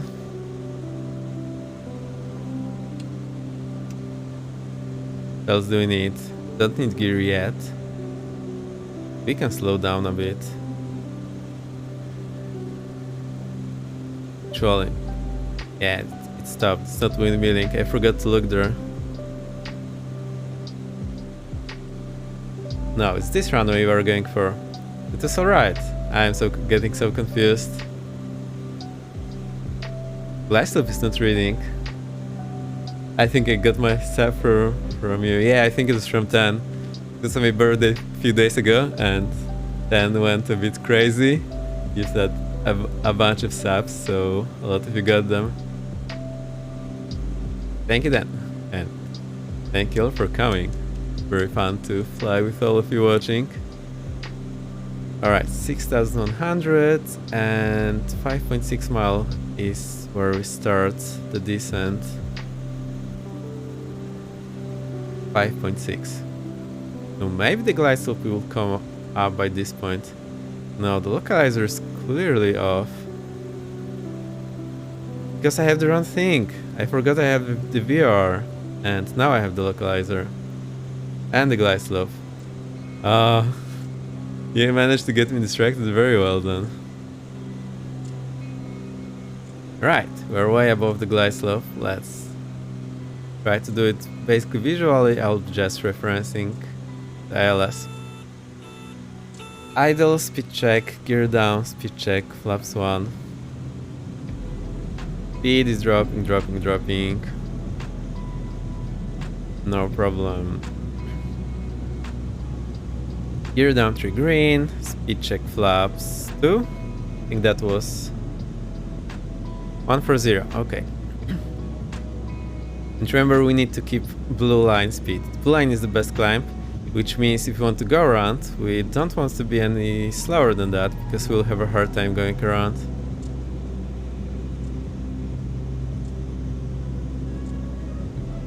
Yep. So I got the present with the subs, and you got a gift with the sub. That's pretty nice of you, then. Thank you. I think I need to focus now here.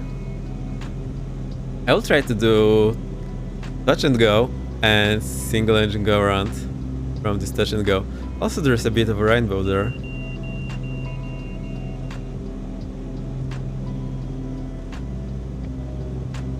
The wind is from the left, so that's why I need so much bank angle to the left.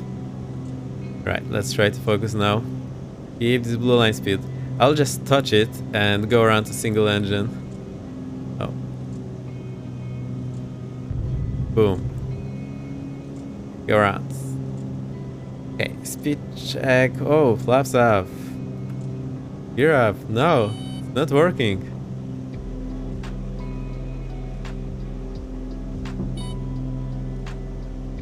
Okay.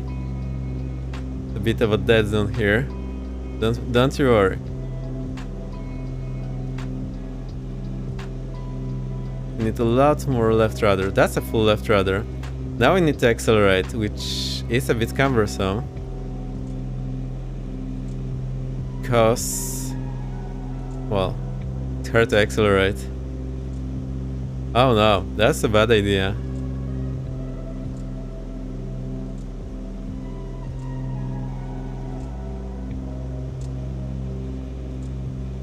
So I just keep it level. Full left rudder. Okay. Meow meow meow meow meow. Okay, you are slowly accelerating, slowly climbing away. Yeah, just killing it with all the noises. I will add some left rudder because flight sim actually gives more rudder input than. Okay, that's the blue line speed. Flaps up, gear up. Yeah, it's definitely danger. But we should be climbing now. We are not climbing. No, plane is broken. Well, we are climbing. Okay.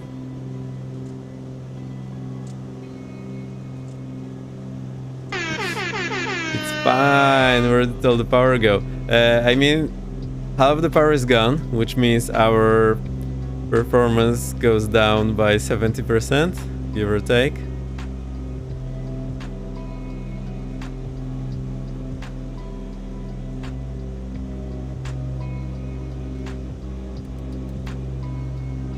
Maybe I need to lean it a bit because we are so high. No idea. Yeah, don't worry, it's fine. Nah, it's not climbing, that's not great. In level flight we had no problem, now there is some problem. Laps are up, gears up. You actually have too much rudder. You need a bit less rudder and a bit bank to the left. Now it's working, that was the problem. Maybe. Hopefully. Oh, we need bank to the left. Do I need like 5 degree bank? And the rudder just so that it's on the mark there. Okay, now it's working. So the missing bank was the problem. Fix engine. Cool, I'll get trying in a second. I have so much to read now. We have a billion of meow meow meow dance from Volka. Thank you, Volka. I have your having file. Failing Q style. Yeah, this is how we roll. Okay, let's climb to 10,000 and then I will restore the engine. We also need the other VR, so let me try to read that. Get the other VR. I think we can just climb on this VR. Trying to get to this radial, so we need to turn left. Alright, that's 5,000. Oh, I didn't even know I want to go to 10,000. Where's the other arm actually? What's going on here?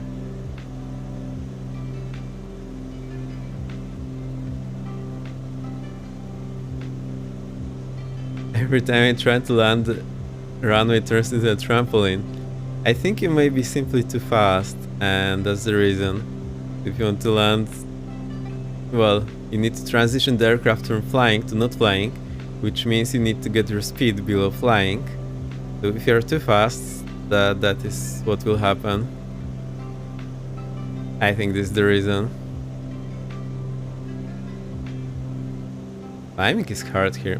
Right, let's get this engine going. Fuel selector on, mixture forward, prop forward.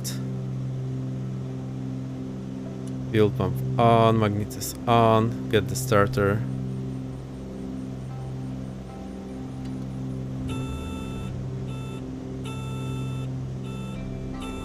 Put the throttle in. Now there's 2 engines. Maybe we got the ice. This is the problem. Maybe we got iced up and I didn't notice.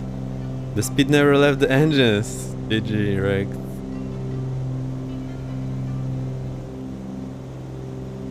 Yes, I see you're writing a lot. I'll try to read in a moment.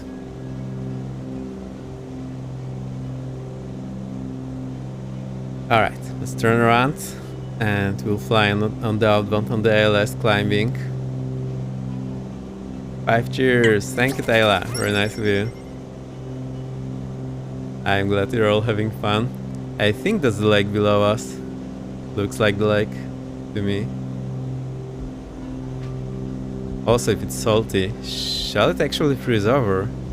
That's a good question. I need to know. Right, let's reduce the power to green. So 35, 26. Okay, I'll get the localizer.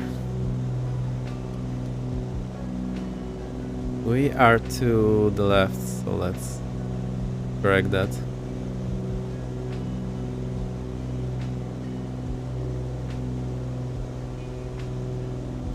We might have been iced up. I actually forgot to de-ice every now and then.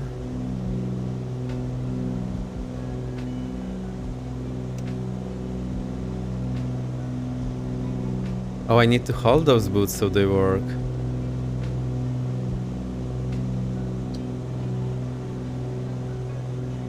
Amazing. I didn't know it works like that here. And now we need to go to reset, I think. Boom.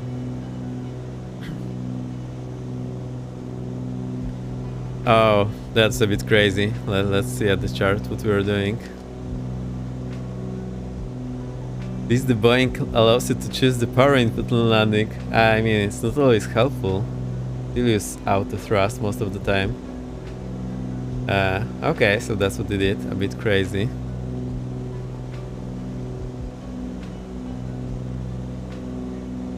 Why are we flying the wrong way?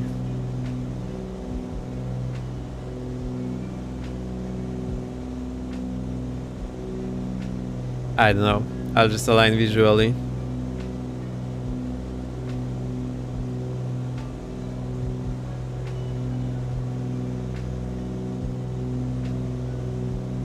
What's up with this localizer? That's super strange. I don't understand that. That's a little aircraft. Looks nice. Danger, master, danger. Uh-oh. I hear the engine coming. So, what else were we talking? Okay, I think I could have pretty much everything.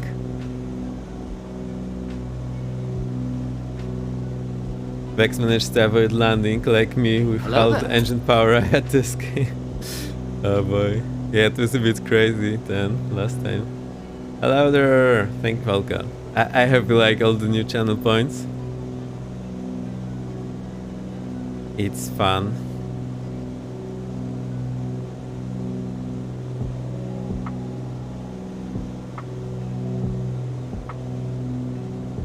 I see what's going on. So the same localizer is used on two ends and it's directional on both ends in that case. Right, that's not normally that's not the case because they turn on the localizer only for one runway.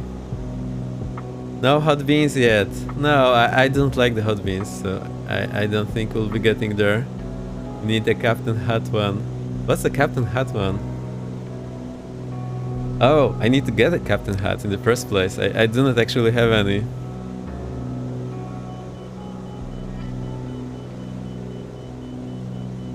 Wait, what? I am my own captain. I can fly whatever I want. No need for a Captain Hat. Plus, how would I wear it when I have my headset? Fly backwards. I actually managed to do 180 drift in Quebec on ice. So I was backtracking the runway. There's the runway. I was backtracking to 180-degree drift and aligned with the runway. Unfortunately, that was the moment where Twitch wasn't working, so it's not on any VOD. That's a bit unfortunate. And I couldn't make it again. I make the rules. Captain Hat stuck on the headset with duct tape. Let's go. No. I wrote one book of a guy who was flying. What was he flying? I don't remember. Either Beast Jets. I think it was Beast Jets. And he was in some place just in the aircraft with. Oh, so they had the uniforms, but he was just doing something like the aircraft. So he was in shorts, like normal T-shirt, and there was a sheikh or someone very rich coming next to their private jet. Just waving to them like millionaire waving at another millionaire, and they had a laugh. So the rich person thought he was also a rich person because he was not wearing a uniform, because it was his time off. He was just doing something on the aircraft. About the loop, we can try.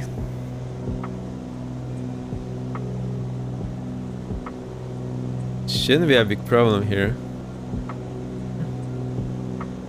Connection lost. Right. Great timing. Do we need to go to top of the green arc? Let's get the full power as well. And pull it. I think we are iced up. Iced up. Okay. Now we're on the top. We'll loosen it a bit. Because we are slower, so our turn radius is smaller. So make it a bit slower. And now pull again.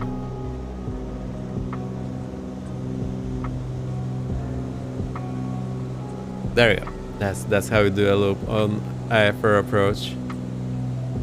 Perfect. And don't try it at home. Falco happy.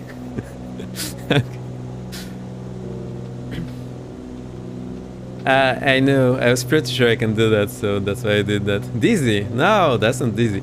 Actually, I did aerobatic flights because I had to do absolute prevention and recovery training on extra 313. I had to do 3 hours on extra, that's a lot. Cost me a lot, but it was really fun, and extra 330 is an amazing aircraft to fly. I absolutely loved it. Alright, that's 1300. So we'll go to cruise power. I think 3325 will be fine. Try to keep the altitude. I want to level off. Let's have a look what's up with all the ice. I think there is ice there.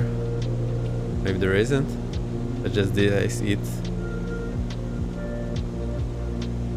Okay. This way I'll be able to see where I'm flying and operate the boots.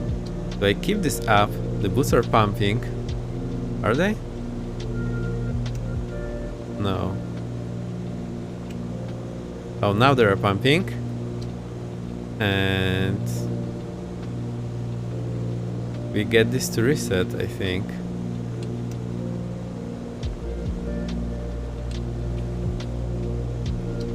Oh, so it's pretty much manual boot.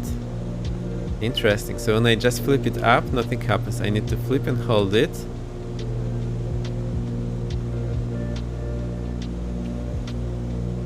Now it's pumping. It's pumped, so I leave it. And nothing happens, so I need to release that with the reset position. I think this is how it works.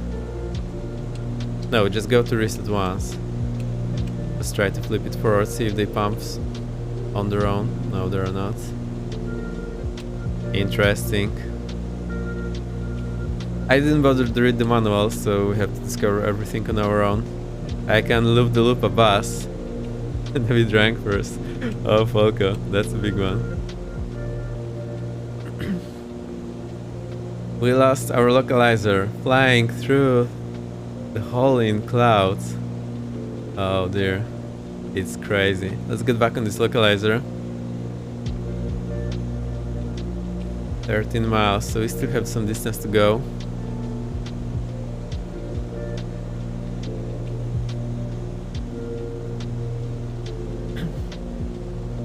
Let me try to trim it. And let's give the shout out to Falco.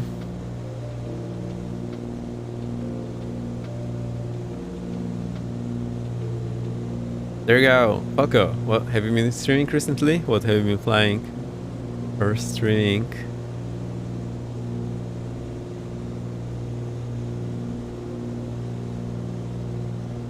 My altitude is all over the place.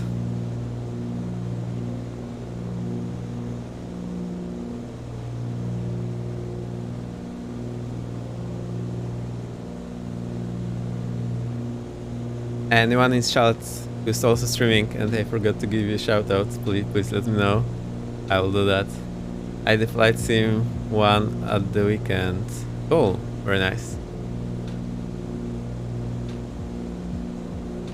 Right, so we are intercepting the localizer. Our airspeed is crazy, it wasn't very good. Don't worry, it's a learning opportunity. It doesn't work, just do it slow, try to analyze it, what went wrong. I never crashed. Yeah, you see, that's good.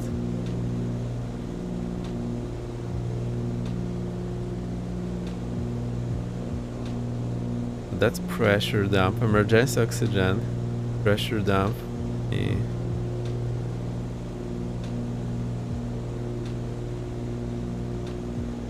I know what these things are. I will read later. 20 miles, let's do procedure turn. Now we do it to the right. I will do what I want to say, 80, 26. So we turn 80 degree to the right, then we'll turn 260 degree to the left. Try not to sink in the process.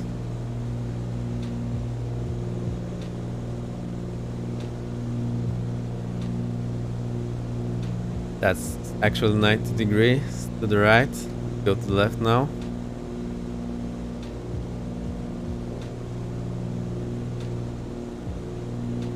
That's the quicker procedure turn. I don't want to get out of the localizer range for the DME. Well, for the localizer actually and the glide slope. I think I messed up something previously. That the localizer went out. Here's the lake again. Cool.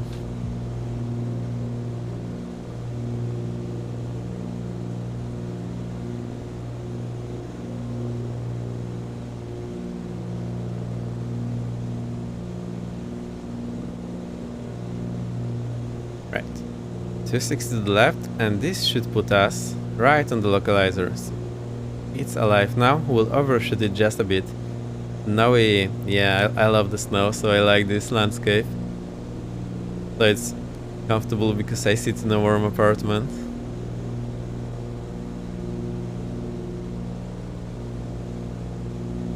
It's live weather, yes, it's live weather. Live weather has some problems recently, so if it's not working for you, don't worry. They're working on fixing it. Okay, now we can descend.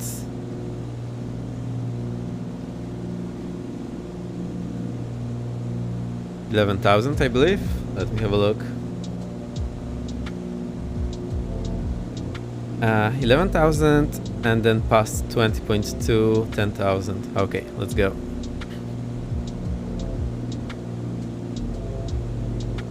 Now we lost the localizer. Try to get back on it.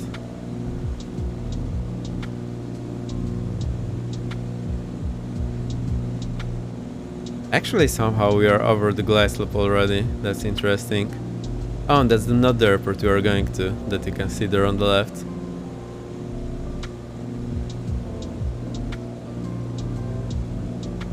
Okay, we need to get down to 11,000, now 10,000. Let's see how it works from there. I think we'll get down to 10,000 and intercept the glide slope from there. Okay, mixture forward, prop forward. All flaps closed. Do a skid. What do you mean?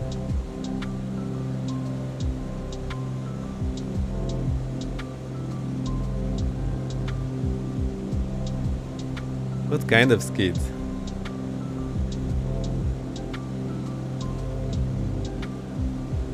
When you land and you have to drift. Okay, we can try to do that. As long as it's icy runway, we can do that. It should be possible. We will do it. Actually cool to do that.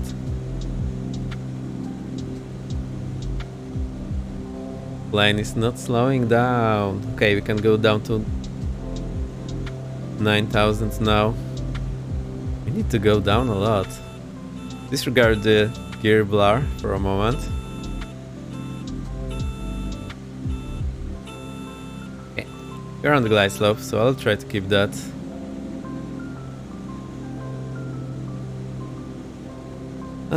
So looks like we're doing high-speed approach. I wonder how fast this plane slows down. So let me see our ground speed, something like 200. 5 times 5, so we need 1000 feet per minute descent. Okay, we're slightly below the glide slope, so I'll try to correct that. And we are right on the localizer, so I need to go to left. We will hold on, I hope it will. Also, you can do exclamation mark prediction and type your predictions for the landing. It will be a bit of a crazy one, but I'll try to show you how to do it smoothly.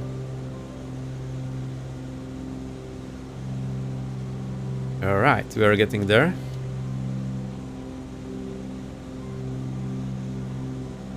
I will add some power. 25, 27. Below glide slope, so let's trim up. Still on the right. I think we need a bit more correction to the left.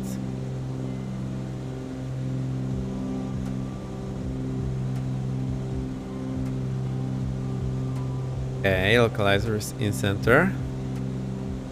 Try to keep it. I hope you can see it. I just like this view because it's comfortable for me. You should be able to see the instruments as well. At least I hope you are. Right, on glide slope, so I'll try to keep, what do we need now, like 800 feet per minute descent. Our landing lights were on all the time. Fuel pumps, I'll get them to low. And forgetting those things. Minus 80!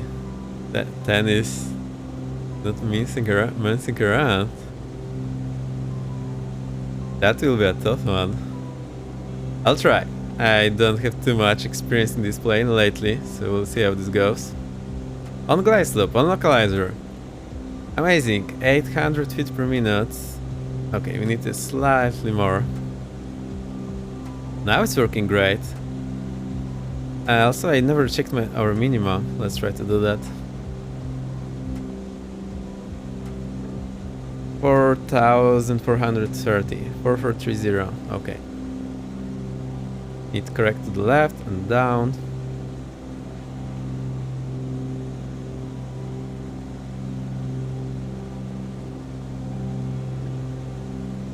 Oh, a lot down. We're half dot already. No, that's a lot. On localizer. Because this plane is so fast, it's not super easy to do everything here. Straighten out on the localizer. It should be fine. We're almost getting on the glide slope. Also, those dots on the glide slope, they are super small. That's pretty weird. Going to the right again. We need this wind correction actually. Let's see, 4 miles. At 3 miles I will slow down. So I'll show you how you finish up the high-speed approach.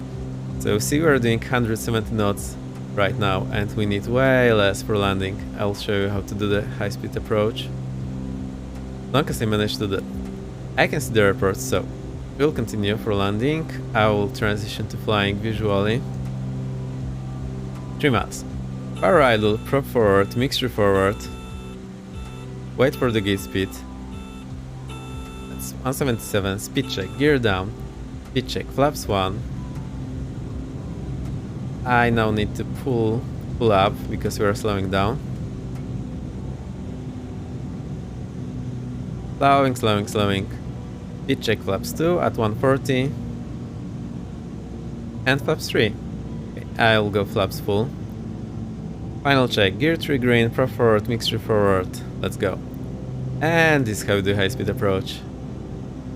Your MIR already makes you better at this plane than me. Well, it's all practice. I am showing you all the tricks so we know what to do, how to do it. Okay, we have wind from the left, so I will put the right rudder and left bank. See how much we need actually. I will try to keep the blue line speed as well, so we can go around.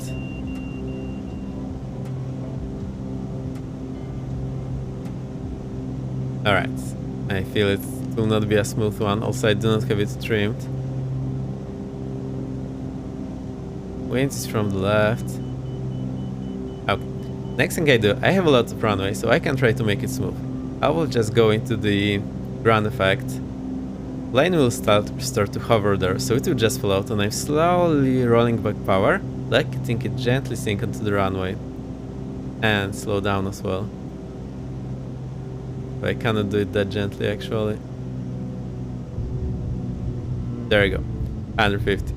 So, well, then you're a bit too optimistic, I see. Anyway, that's a good one. So I had to slam it. What do we need to do next? The drift. Let's try. I'll just go flaps up. Thank you for the applause. Passengers are going crazy. do the drift. So full right engine.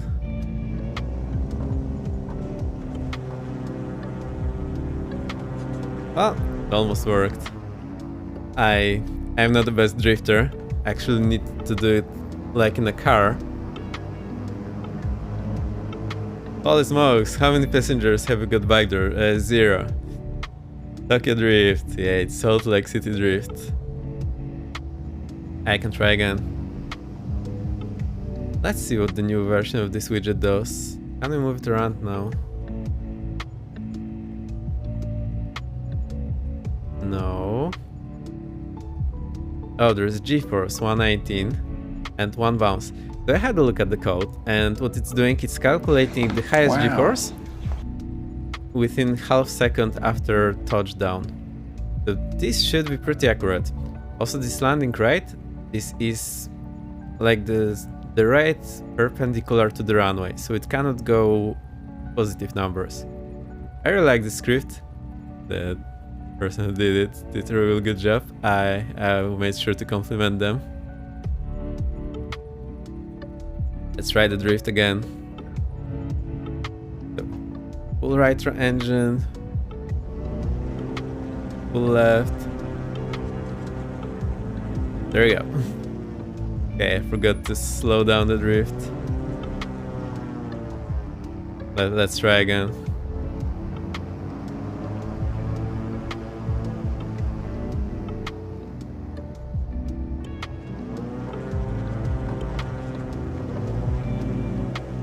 There we go. This is how we do that. Because we can use differential power, just apply on the right engine. That's a very driftable situation. Nice. Yeah, you can try again. Here's the center line. I'll see if I can get on the center line. Also, if you get more speed, you should be able to roll backwards after the drift.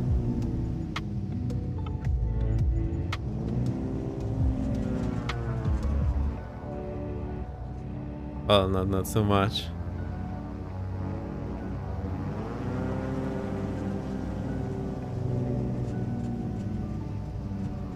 I think I can try to the left because the wind will be assisting me. Oh, sorry, to the right.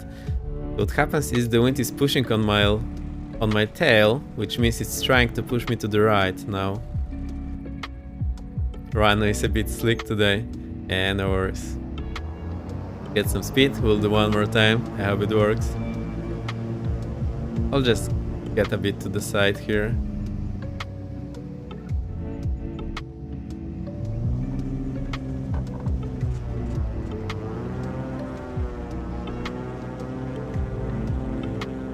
And here we're rolling backwards, so I actually... Let's try again. GG. Yeah, it's pretty cool. I am getting better at it.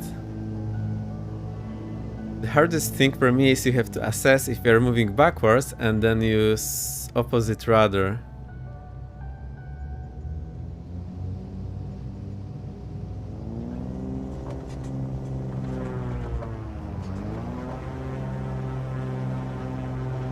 I don't know how it works. Anyway, it's working. Let's try one more time.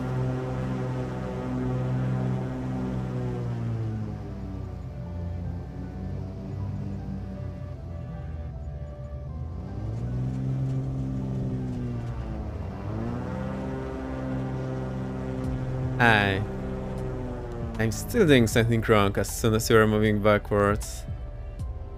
Maybe it's just with the brakes that I'm hitting. Anyway, it's working well. Let's go. Flaps 1. We'll do some traffic patterns. How's the time looking? 2:16. I think we can do 3 or 4 traffic patterns. Let's see how it works. We'll do them to the right. Do not overpressure the engine. Remember, the FailBot is active. I forgot to disengage the prop sync. That's bad. Rolling, crawling, crawling. Trim is okay. It is super icy. Icy runway, not icy dragons. Rotation. Another thing in GA is if your engine fails now, I just failed one. You just want to land straight ahead. You do not want to go around here if you have so much runway in front of you.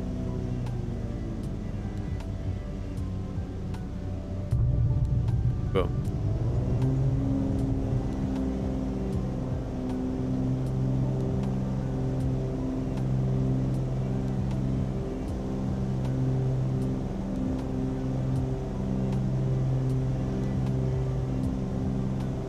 Positive climb, gear up. So what do we need? 5,300 pattern altitudes, and we'll do to the right. CDI is set. Okay, looks good. Blue speed is on. Blue line speed is on.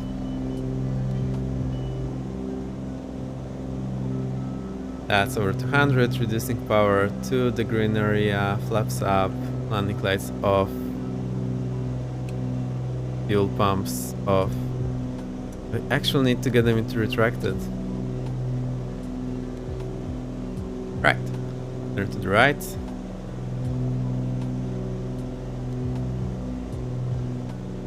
$5,200, 200 to go.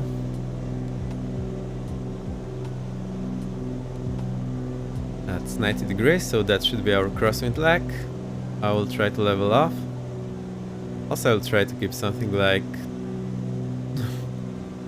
under 20 knots.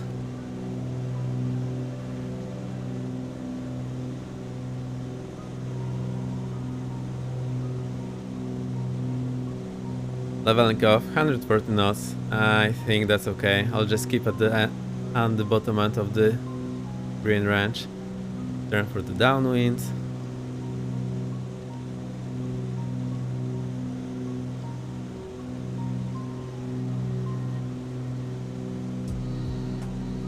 So what I'm doing is I'm looking here at the CDI. This is helping me to see where what is the orientation of the runway. That always makes my turns much easier.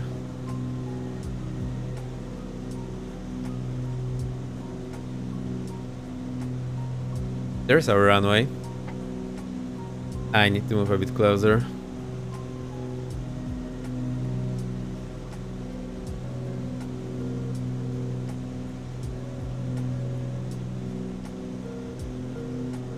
Okay, I think my chair slid back as we are doing all these drifting maneuvers. I hope you like them. Anyway, you can put exclamation mark, predict, and put your numbers. I'll try to make it a bit smoother this time. But the previous one was pretty okay. Also, this is a first aircraft, so a bit harder to get it perfectly. There's our runway. Wait, where is it actually? So that's where we booted today. That's the aviation area. That's one runway, and there's another one. So we're going for this in the middle, 3-4 right. There's 3-4 left, 3-4 right, and 3-5. We need 3-4 right. That's a beam. So going to idle. Fuel pumps on, landing lights on. Trying to slow down. Okay, power. Speed check gear down, speed check flaps 1.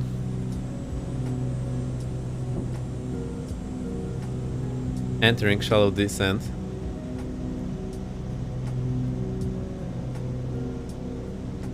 Now I do not see the runway, so that's a bit of a guesswork. We'll turn in just a moment. The runway should be 45 degrees behind us, so we'll start turning now. 500 feet per minute descent, that looks okay. I'll try to keep this rate. Quick turn quickly here. Try not to visit those shops just below us. It should be our base leg. Speed check flaps 2. We'll keep above the blue line. There is the runway. You can see those leading approach lights. Okay, I need more power, so adding power. I think I need to turn slowly now. No, let's keep it up a bit.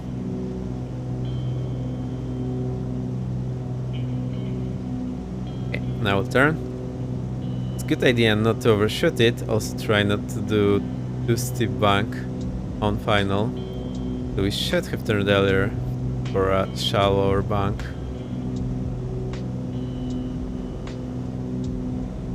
There's the runway, speed check, flaps full. Happy is looking great, that's nice. Okay, now we have wind from the left. Oh, that's the other runway, so that's 3.5. Cool, we'll stay with the 3.5 then. It's shorter, so it should be nicer. What do I need here? Right rudder, left of the bank. Still don't get the feel of the rudder in this plane. No, so I went for the wrong runway after all.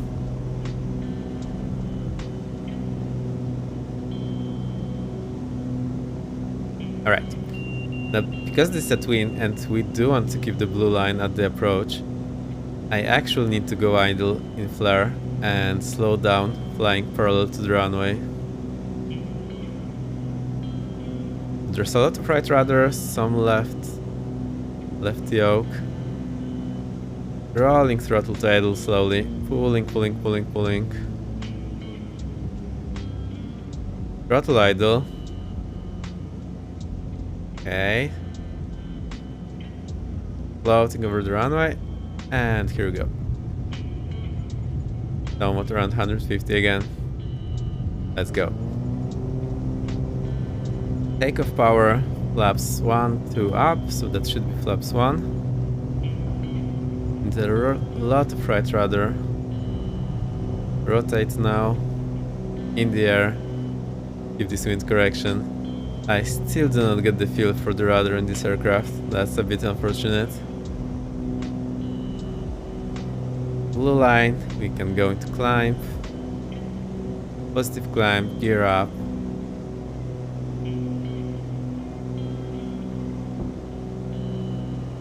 We'll repeat the same pattern for the same runway. Let's call it our GA runway. 200 feet above ground level, reducing power to green, 35, 26, 300 feet, flaps up, pulling so we do not sink, fuel pumps off, landing lights off, and we're good. 500 feet above ground, turning crosswind.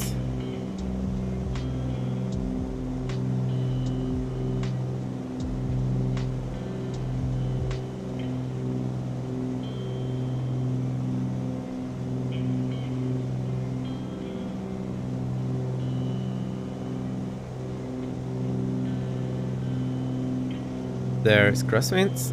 Oh, I slumped over the pattern altitude, so let's try to descend, slow down. I'll keep just bottom of the green arc. And prop forward. Okay, we'll get a bit closer to those mountains and then turn down it. Let's start turning down so we do not fly into this mountain. So, those mountains are really close to the airport, I like it. Nice area. I wonder how long is the winter here, because it's so high. Actually, it might be pretty long. I have no idea how this works in Salt Lake City. Okay, here we're flying downwind. There's our runway just hiding behind those buildings.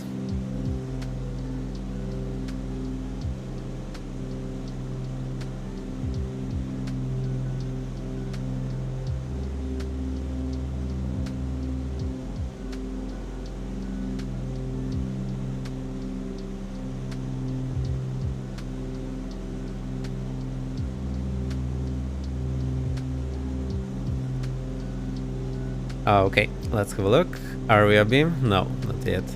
So as soon as we are abeam the runway threshold, that's when we start descending for the landing.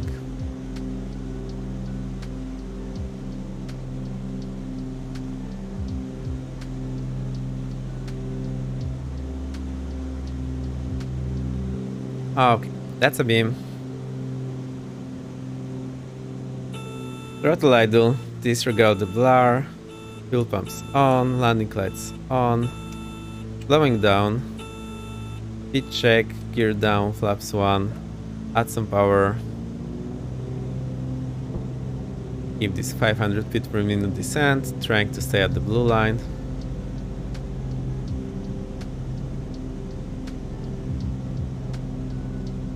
Trimming up, up, up.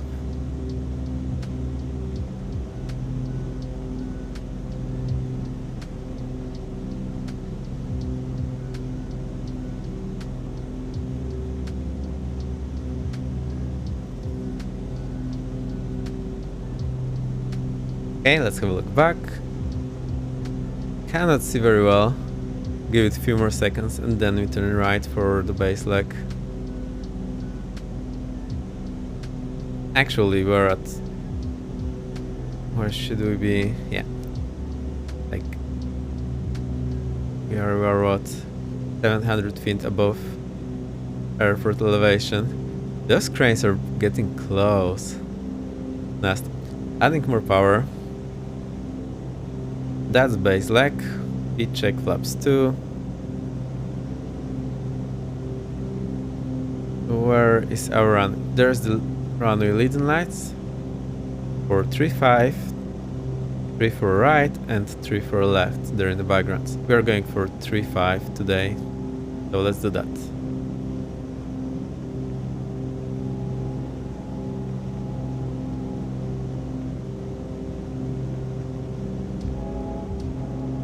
We got a bit low, so I'll try to correct that. Not sinking anymore. Maybe we were simply a bit too far away. Descent I did was too steep. I'll slowly start turning. Try to keep this 15-degree bank, not more.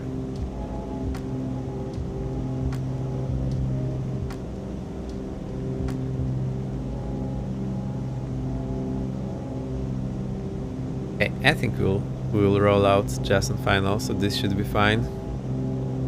Actually, yes, we're looking like we'll roll out on the center line. That's perfect. I thought it was a bit early, but it turns out it wasn't. Still a bit low, so let's correct that. Speed check, flaps full.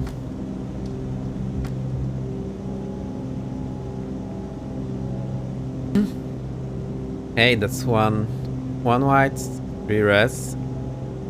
You'll need to get just a bit up. Need a lot more power here because we have full flaps. But I feel yeah, now it's okay. 2 whites, 2 reds. I will try to get this side slip here on final. We have wind from the left, so I'll try to correct for that. With just enough rudder and just enough aileron.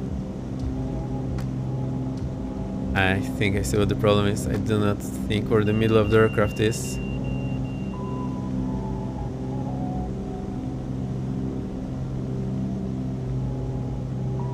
Okay, I think we can land from this spot, so I will be rolling back the power. Slowly to idle. Now it's idle. Get into ground effect. Low down the ground effect. Slowly settle it down. Boom, minus 99, so that's progress there. GG.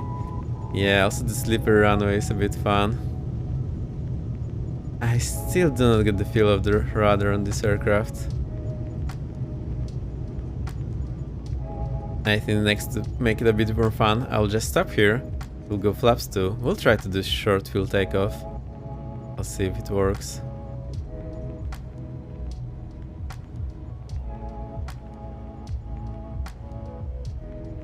I cannot get it on center line. The problem I'm having is because I'm so used to flying gliders where you sit just in the middle. When you sit in the middle, you can use your nose as your aiming point. And whenever you're sitting to the side and you try to aim with your nose, it's not working. You need to remember where your aiming point is, and sometimes I do forget that and do it wrong. So that's interesting. It seems my sitting position is not aligned with the yoke. I'm not sure if it's not aligned in sim or is it... Ah.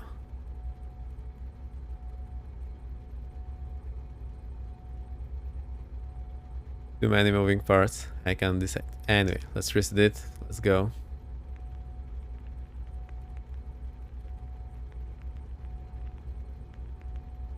What do we do? Flaps 2.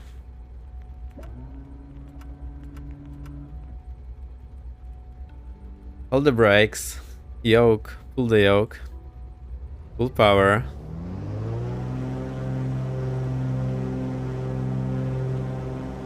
Lightly release the yoke, release the brakes. Let's roll.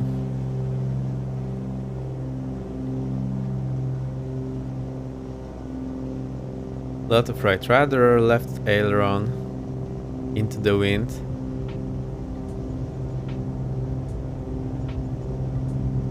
Come on. Okay, spread line, so we can rotate here. And we managed to take off. So that was actually way shorter than we normally have it. Now, flaps up. Try not to sink. So, flaps up 1 notch. Try not to sink. Accelerate to blue line. Positive climb gear up.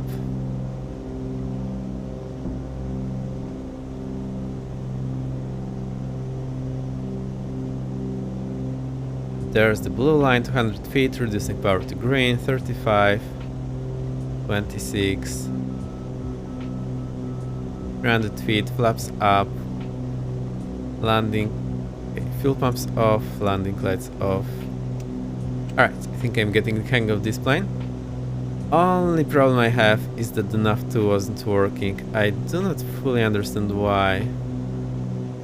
1168, we have it set on the nav2. For some reason, it was working. Let's see if 109.5 will work. So frequency. Clear. 109.50. Enter. Nothing. No, it actually works now.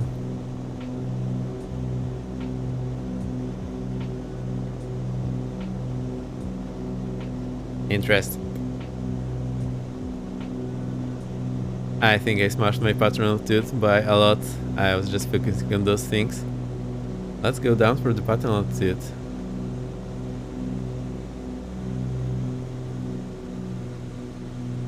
Power to bottom of the green range.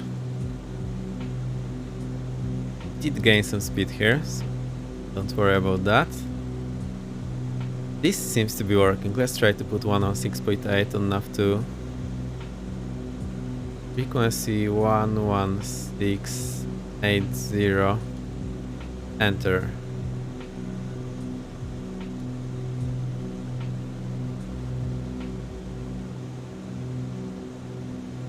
With the flag flipped, I think we're flying to the mountains. Now it's working. Okay, so at least I got that, so we can actually fly this plane full IFR. I think I'll be flying it more. That's the one I like. Although I still have the problem with the climb single engine. Let's try to do that. Just avoided this by a small margin.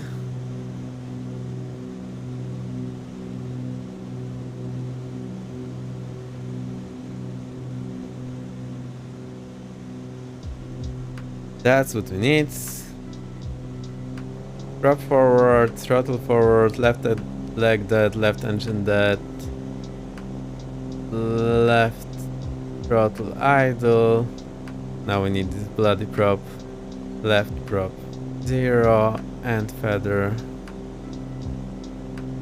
Left mixture. Cut off. Left fuel tank off. Okay. Now let's see if we can climb. I'll just get it to the green range. That's 35. Full prop. Mixture forward. Can we climb? Okay, we need to bank a bit into the engine, so a slight bank to the right.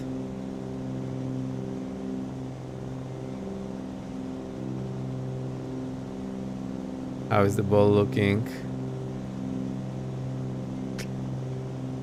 Alright, not very happy about it.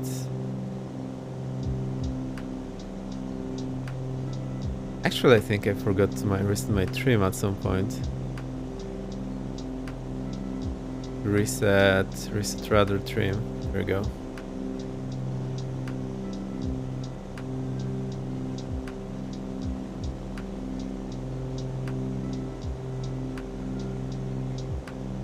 Okay, I don't get things.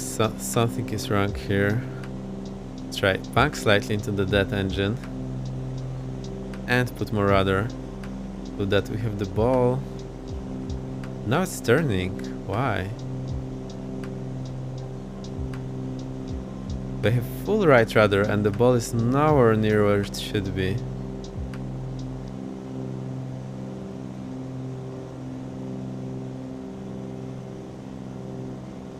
Why is that? Interesting. Airport is somewhere over there.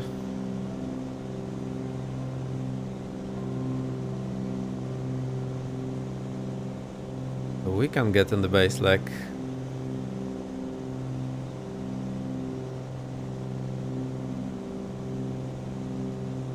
Now, I need to check this climb. So let's try to climb here. Now it's climbing just like that. Let's see if it's sustainable.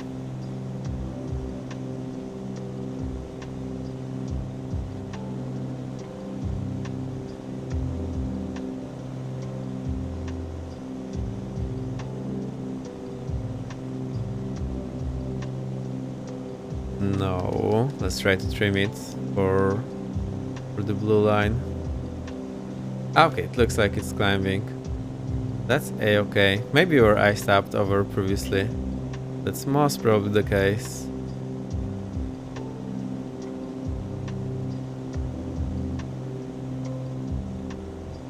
Okay, we'll try to fail the other engine in next traffic pattern.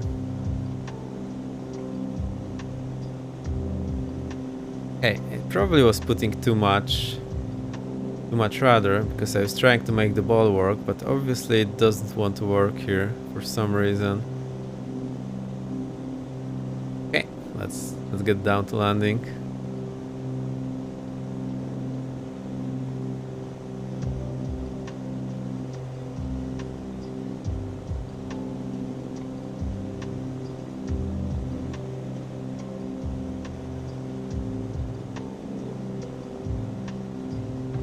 Alright, we'll straighten out here. We see approach leading lights. There's runway 35, 34 right, and 34 left. No, that's 34 left, 34 right. Here's 35. Okay, now I see it. Just over there.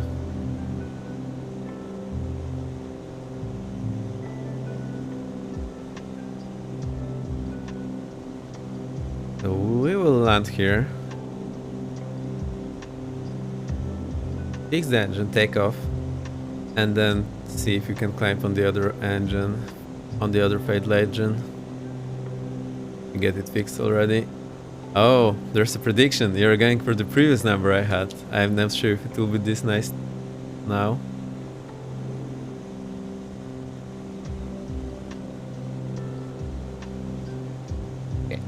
Engine's fixed. I'll fix it after we land. I mean, I will start it up after we land. Get those things going. Fuel pumps on.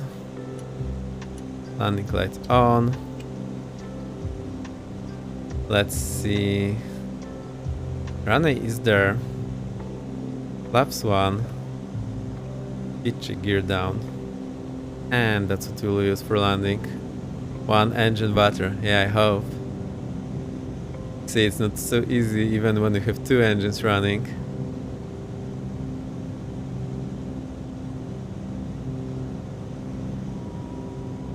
Line is cool, although I have some problem with the rudder authority here, and this ball on the single engine also not great. So Seneca was behaving way better after CCM's mod. 310 also very good. Now I'll need to think which aircraft I want to fly. Actually, I think I like all three of them.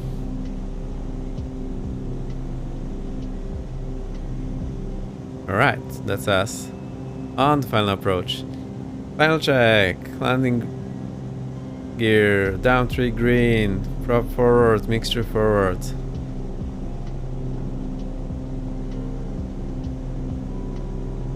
We are getting a bit low. I'll try to correct that.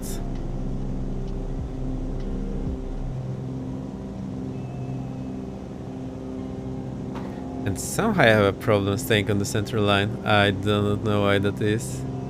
That's a bit interesting.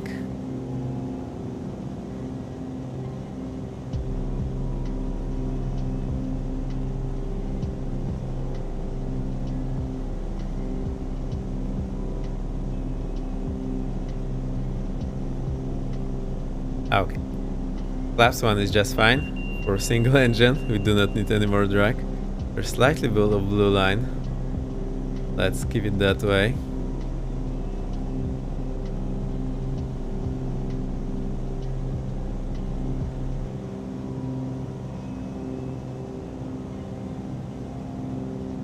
Slowly rolling back the power.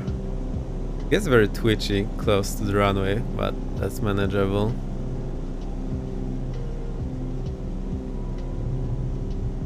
I think we did touchdown there. That was 84? How come? So it was two bumps. Okay, let's try to slow down here. I'm hitting the brakes.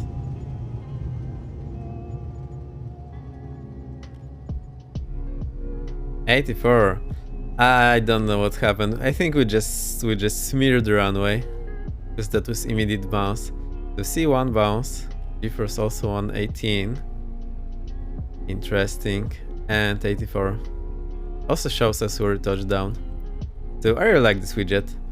I can guide you through what it's doing. I actually read the code and I approve it. That's very well done. So remember, this cannot go above 0 because it's not vertical speed, it's ground normal speed. So if the runway is slope, it's measuring your speed parallel to the runway. You know what I mean? The runway is slope and you're landing uphill and your vertical speed is up, it will still measure your closing rate to the ground. So this is what it measures, not your actual vertical speed. Make sense? Yeah, which is really good. And the other is critical. I have commanded here for doing that. Needs to be happy. Okay, fuel tank selected on, mixture forward, prop forward, throttle 1 inch. I think it's warm, so okay, the one priming and start. Forget the magnetos. More appropriate for sloped runways. Yes, actually I would like to have all the numbers, so vertical speed and this ground closing rate, so that I can actually explain everyone what's going on here. Anyway, you saw my drawing. I think it was a good one. So yeah, you know how this works now. Let's roll. Will the short will take off again? Laps 2, step on the brake, happy little tree. Yeah, I think there was one. Get full power, pull the yoke back. We will just redline it, just a hair shy of the red line. And let's roll. I have a physics bachelor's, sir. Really? Really? Do you? Cool. Why was I explaining everything to you? Well, but you do not have IT bachelor, so maybe you do not fully understand how the sampling rates work and so on. Economics major. Whoa. I studied mathematics, so I got bachelor and master in theoretical mathematics. Yeah, welcome. That's really cool. Okay.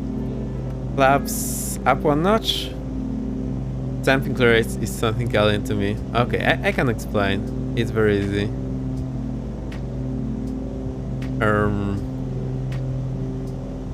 Positive right, gear up, flaps up. Reduce the power. Green, green. Fuel pumps off.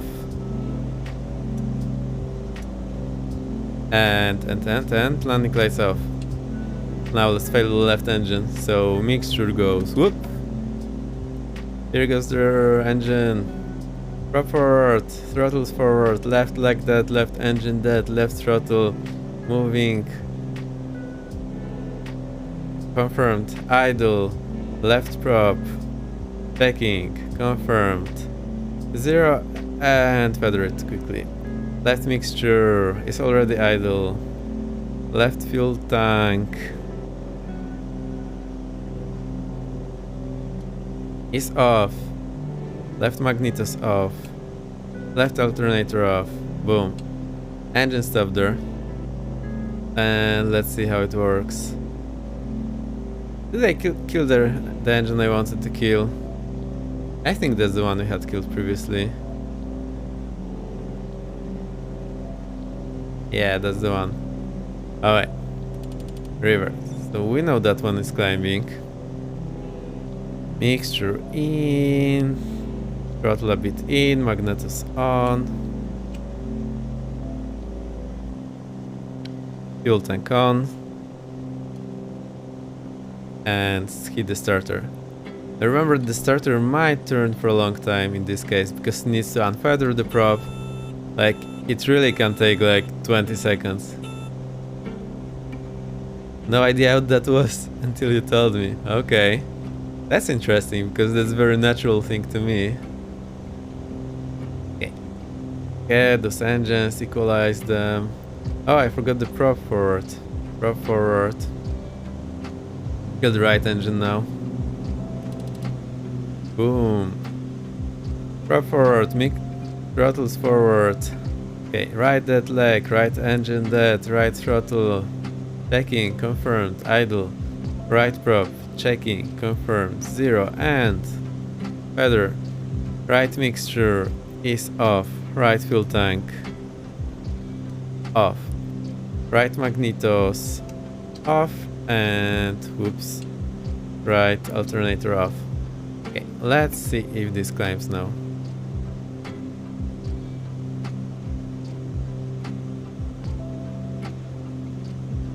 Light bank into the dead engine. Into the live engine, sorry. Now it's climbing. So I think we're simply iced up on that go around where it didn't want to climb.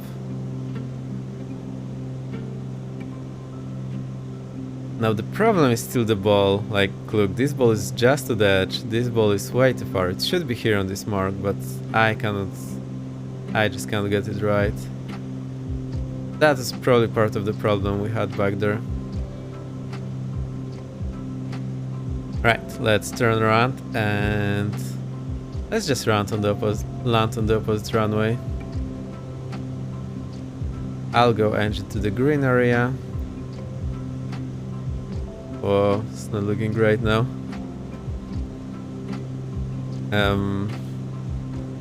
Okay, these are the leading lights for our runway. We'll just land on the opposite 8th end, so that's runway, what do I know? 17.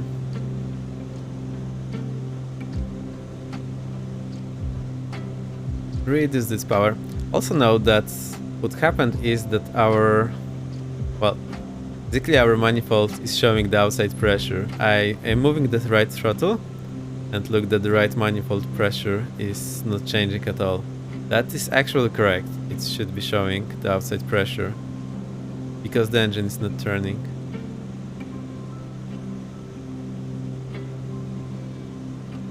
If you want to read that, just hit exclamation mark MP in the chat and there's an article for you. It's really great written article. I can recommend that. Okay, let's get ready for the landing. So landing lights on, fuel pumps on, fuel pump on. Actually, I should have gotten the right fuel pump on as we were securing the engine. I forgot that. Speed check, gear down, speed check flaps 1. Yeah, there's a lot of commands. I hope it's workable. Once we get more bots, that will be 2 pages worth of chat of just reading the comments.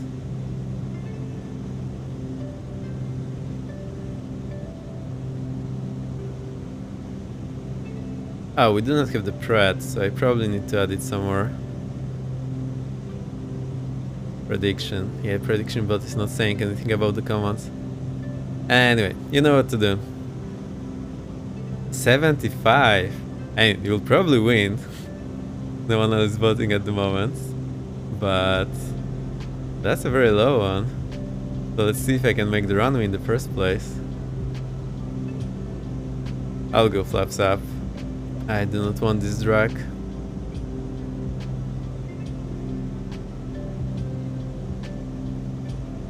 You've been greasing it in one engine. Feeling so confident. We'll see. As long as we manage to stay alive. It's a bit of a problem right now. Also a very nice view.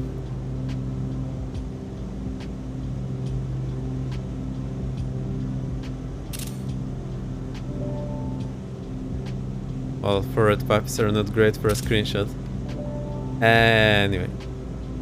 That's runway 17. We are coming in hot. Rolling back the power, releasing the rudder.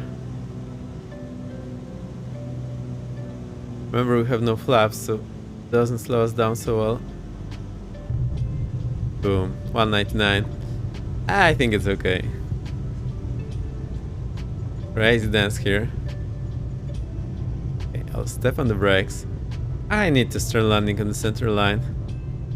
That's outrageous that I'm not landing on the center line. We need to focus on that. Still better than 700. I mean, you can just say that it was accumulated over 7 landings. Each of them was... Well, actually that was 2 landings, so we have to divide it by 2. 350 is not so bad after all. Okay, you need to get engine running to taxi. Mixture forward, prop forward, throttle 1 inch in. Fuel tank selector is on. Magnet is on. Hit the starter.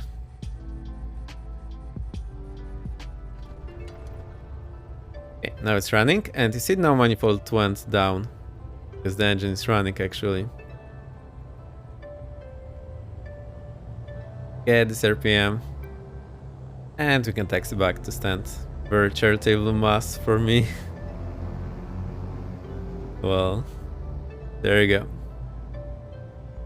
199, but I think the bounces counter is not working at the moment. For some reason. I think we'll need to get through the code, see what's going wrong there. Unless we really did the bounce, but the other numbers worrying me a bit. Anyhow, seems to be working great. At least as far as the landing rate goes.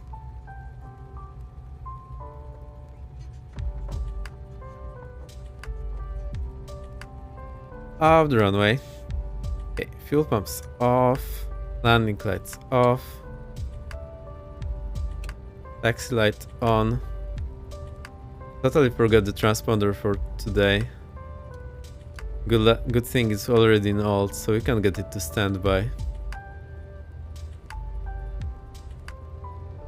I don't fully remember where we were standing. I think it was somewhere over front of those hangars. I think that was the case. We can have a look at Volanta. There is someone. That's not icy.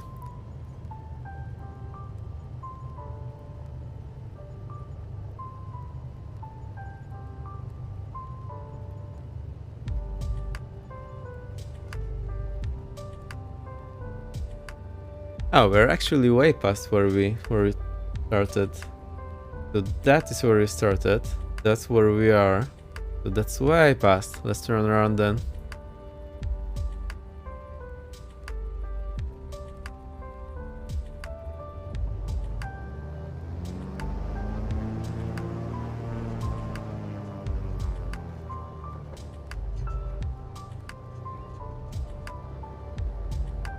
I think we'll go somewhere near this small hangar.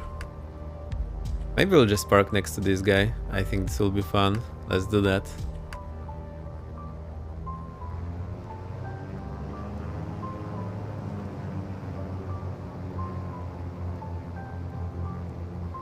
So we'll go to the left.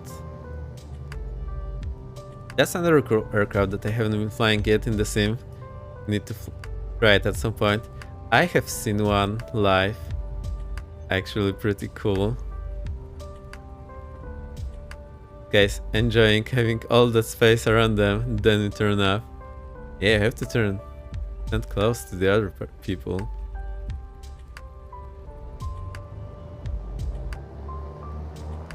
Also, we need to get the wings aligned, very important.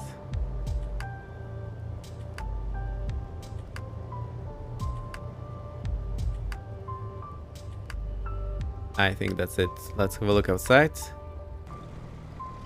Yep, perfect.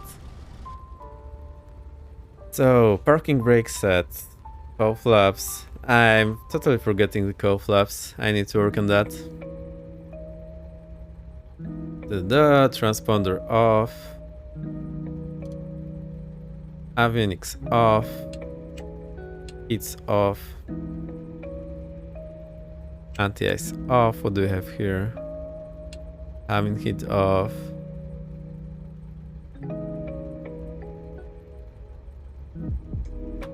Taxi light off. Clean the mixture. And just engines shut down. I forgot the alternators. That's bad. Anti-collision lights off. Magnetos off. Nav lights off. And battery off. Okay, that's pretty much it.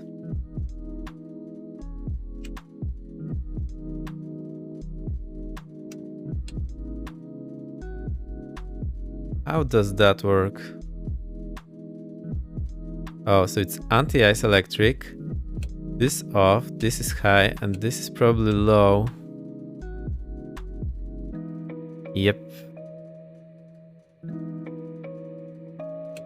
Oh, I think you missed earlier. I was trying to get there with my track IR, so basically had to go like this, and that was the SMS stream. Now lights are off. All the switches are off, so we are good to go. Yeah, that's the glimpse of what we had previously. This is just track IR working with my microphone in that way. Good thing I remembered to be a bit silent. Also remember that the manifold pressure is now showing the outside pressure, no matter how we put our throttle. 10 out of 10, perfect.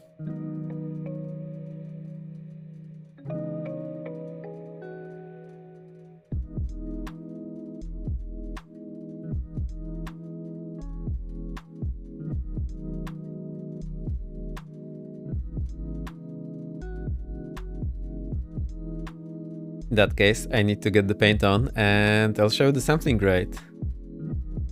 Obviously, there needs to be a happy little tree here in the corner.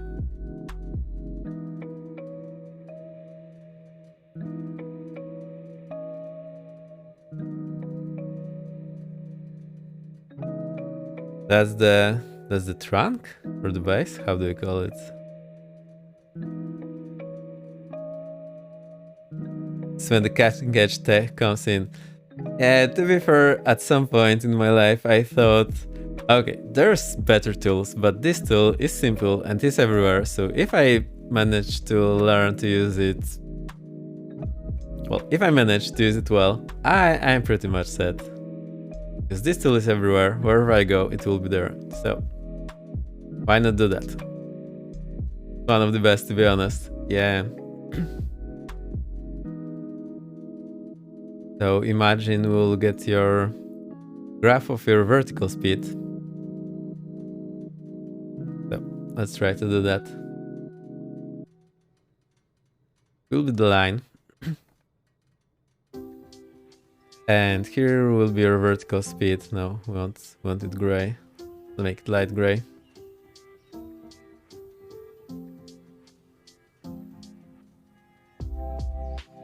So that's our vertical speed, and your landing, it's here in the mid, it's here in the low. We are landing, and then we are slowing down for touchdown, and here somewhere touchdown, and it goes to 0. Now, the problem with the sampling rate is that your computer cannot get those values infinitely often, so it will just get them every now and then. It will record this value, it will record this value, and this value, this value. This value, this value, this value, and then this one. So you see, even if your landing rate at touchdown was a bit slower, it will record this one. Or maybe do some magic, like average those two out. So maybe it will actually think that, well, you see the point. How did you draw that line so well? It's just years of practice. But you see the point, right? Now, if this is your vertical speed, obviously below 0 here, and imagine this is the runway, and we'll try to draw your approach path. So we need to go from here. So here you're there. Here you slammed it. It was a bit flat. Here you slammed it.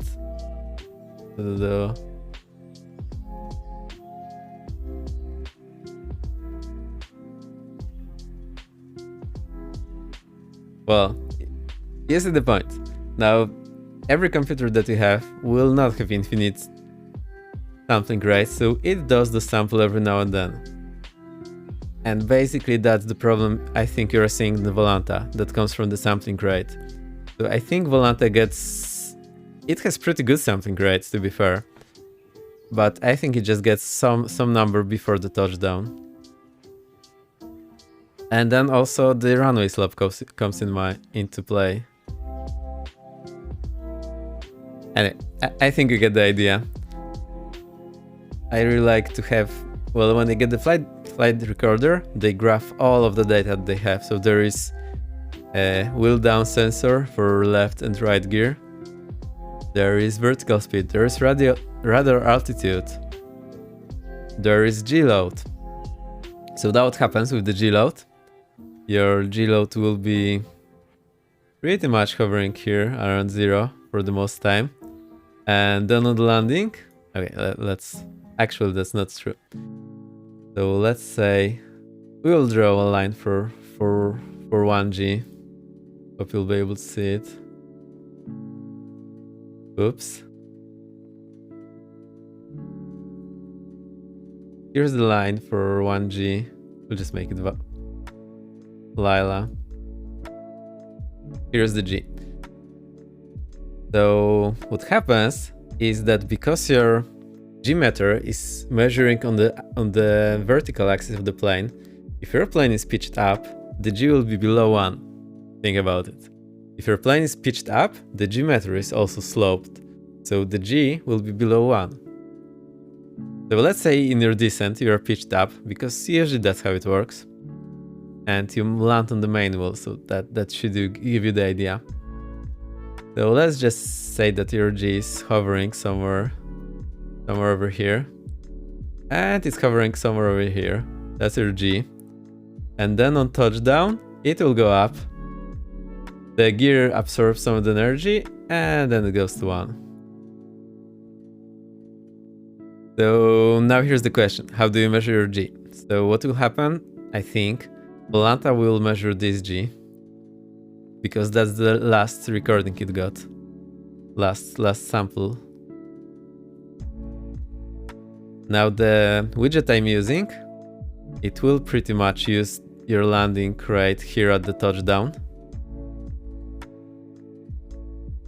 So maybe I should have made it more steeper. Let's assume it is a soft touchdown. But the G, it will measure it like from here for 500 milliseconds. So it will actually most probably record this highest G. I think you get the idea. That's all my talking about it. It is a bit more complex than you may think about it initially, but it makes sense. like when the gear is compressing, it actually will produce a very heavy G load that your wing root, so where the wing is connected to the fuselage, it actually has to take this load, and it's designed for 2.5 G max. So that's what the airline is interested in. This number. No, not this number. That's actually the most interesting number for them.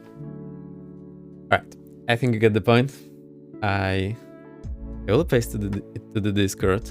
Let me see what's the right place.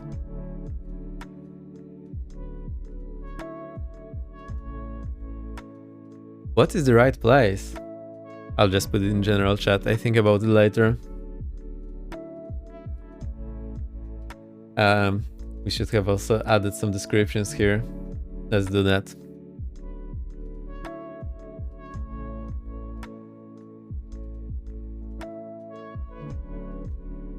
So that's the VS. That's the G load here.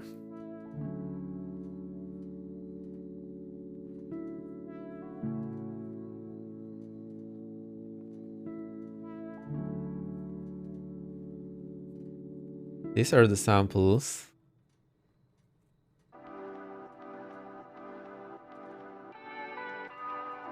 Oh, that's the wrong color. I wanted this one.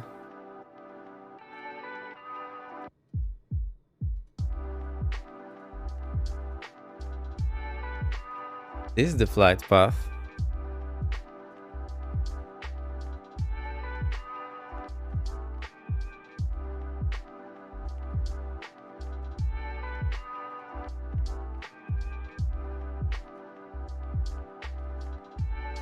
That's 1G, and we need this Delilah. Okay, and this guy is the runway / 0 feet per minute.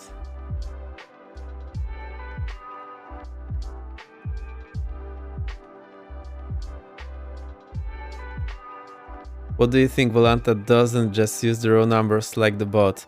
Well, Volanta doesn't have as much access as the bot has, so let me try to explain. The bot actually uses a sim variable from the simulator that gives you the ground closing rate at touchdown. So that's actually coming from the simulator. Simulator does it at, let's say, infinite sampling rate. Infinite meaning as often as it does the calculation. So probably 60 per second. That's a lot. Now Volanta has obviously lower sampling rate because it has to read it. So I think that's where this is coming from. I think Volanta just gets the last sample it got before touchdown. So if you have very high descent rate, and then you just arrest it and do a touchdown, then maybe it doesn't register it. I don't fully know what Volanta is doing, unfortunately. Not easy to check unless you do some experiments.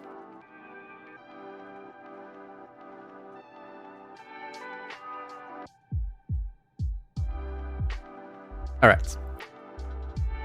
Let's close that. I assume Volanta had some access to the raw data because it had to install a plugin for that. Well, it has, but then it's a question of what you want to do. You know that Volanta can register positive landing rate when you land uphill. So that means they register the vertical speed, not this ground closing rate, which makes sense because that's the value that airlines will get access to. But I think they do not want to query the sim too often because that would be very problematic. I can show you the sim variable that the bot I'm using is getting. 1 sec, I'll get there.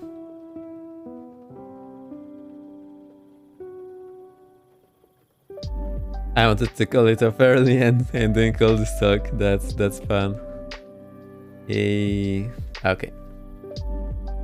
So here are the simulation variables from the flight sim, and the one we are looking for, easy to find because it has normal. Plane touchdown normal velocity.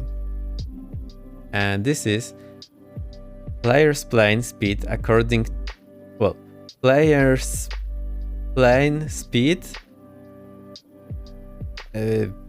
component parallel to the ground on latest touchdown. Does that make sense? So normal is a fancy engineering word for perpendicular. So this is the perpendicular component that you're measuring on touchdown. So right as you're touching it. Pretty much it.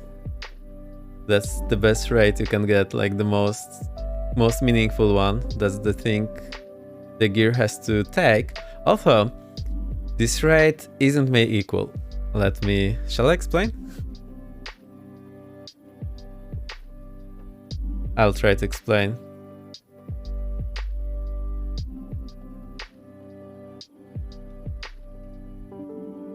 We'll keep the same tree. I hope you can you can forgive me. Yeah, programming is easy. You just tell computers what to do. The hardest part is, well, most of the time we are using libraries that some people spend a lot of time making it work right. So you do not have to bother. And then you just tell the computer what to do. So I'll show you two situations and how they're different. So these are two runways. Now, imagine there is one plane just flying into the ground like that.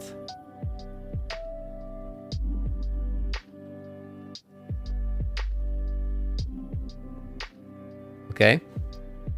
And now imagine there is another plane that flies like on a circle. This is an arc.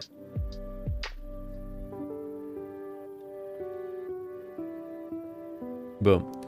And just imagine, so the G load for this guy will be like, okay, we need the axis. Now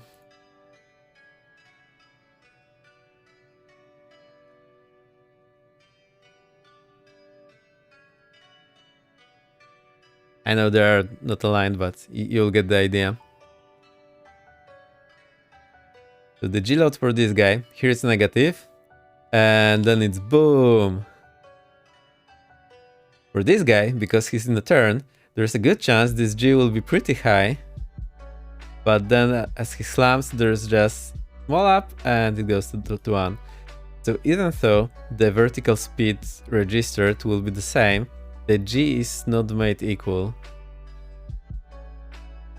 If you know what I mean, because this flight path is just slamming to the ground. This flight path, well, it's just there. That's a bit theoretical. I'm not sure if it's actual thing that you can get, but I think you get the idea. Like the gear now has to arrest this angle, and here we're just riding into the ground a bit slower. Maybe it's off, maybe that's actually not the case. But I feel that might be a case for airliner, because when the gear compresses, there's actually a lot of travel. So it's a chance if you're doing this arc, even though the vertical speed will be pretty high, it will be pretty smooth on the G-forces. You had a whole lot of work G-force in university, so you probably know more about this than me. I'm a bit guessing here, so I'm not 100% confident about this.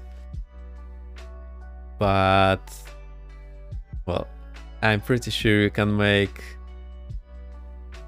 a high velocity, like high touchdown rate, and have a smaller G load when you pull it all time than when you just slam it.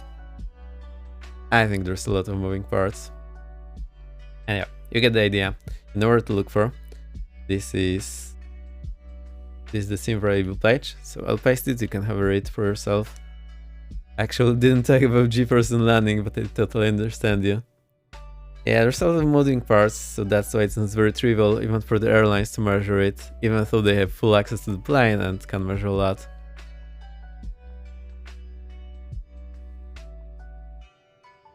Alright. Apps are down, apps are off. Let's have some nice view here. How do we sit? Nose is an ugly duckling. That's a bit interesting. A lot of centrifugal stuff for some reason. Well.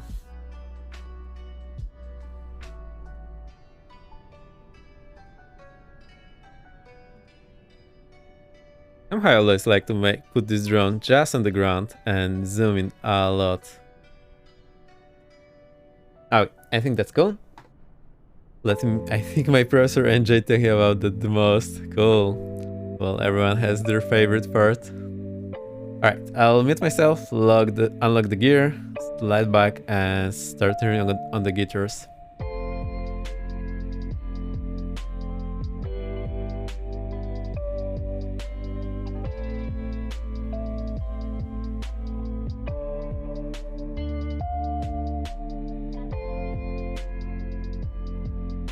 Yeah, the plane looks mega. Also, I think I'm now using the drone to get those angles. This plane looks super sharp, like all these lines and the reflections. You see that the surface is not even, so it's messing up the reflections. Yeah, I think the angle is really nice. That's our paint here on the back. Also, you probably don't know, let me show you. So, it does this trick that the flags on American uniforms do. So, on the uniform, well, the military uniform, the flag is like waving. So there are stars here and it's waving this way. But on the other arm, the stars are... Well, the stars are basically always forward. So this guy is also always facing into the wind. The hand is always into the wind. Not the same drawing on either side. It's a different one, always facing into the wind, as opposed to the writing here, which cannot do that. Nice, yeah, that's a nice touch. I really like it.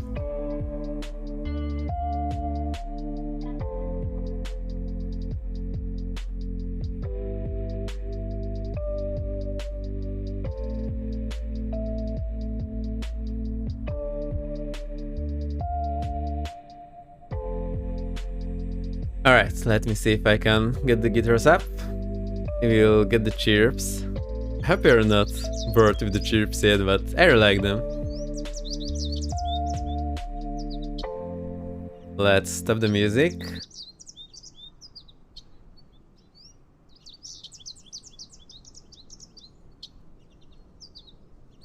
Let's get the drums running.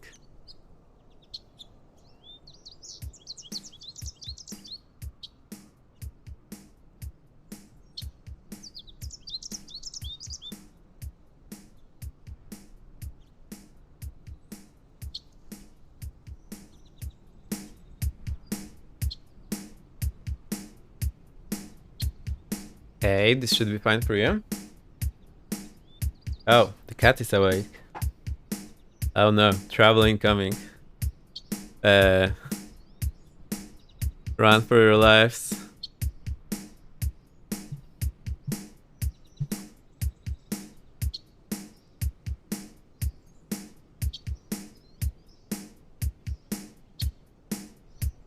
Now I hope she'll be fine. Thanks for stream, X. This was the one you could watch all of without rushing in from work. Really, that's very nice. I'm very happy.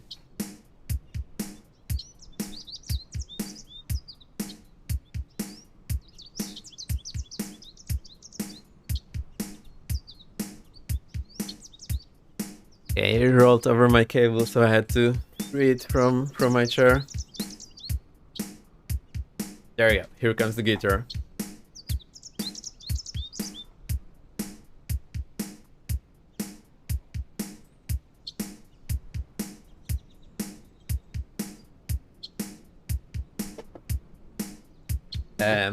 I had my protein per plans all sorted by the afternoon, so the evening is mine to spend in solitude. Perfect, I love it.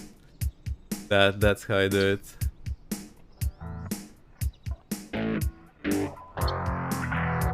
Alright, it works. Also, let me get more of myself.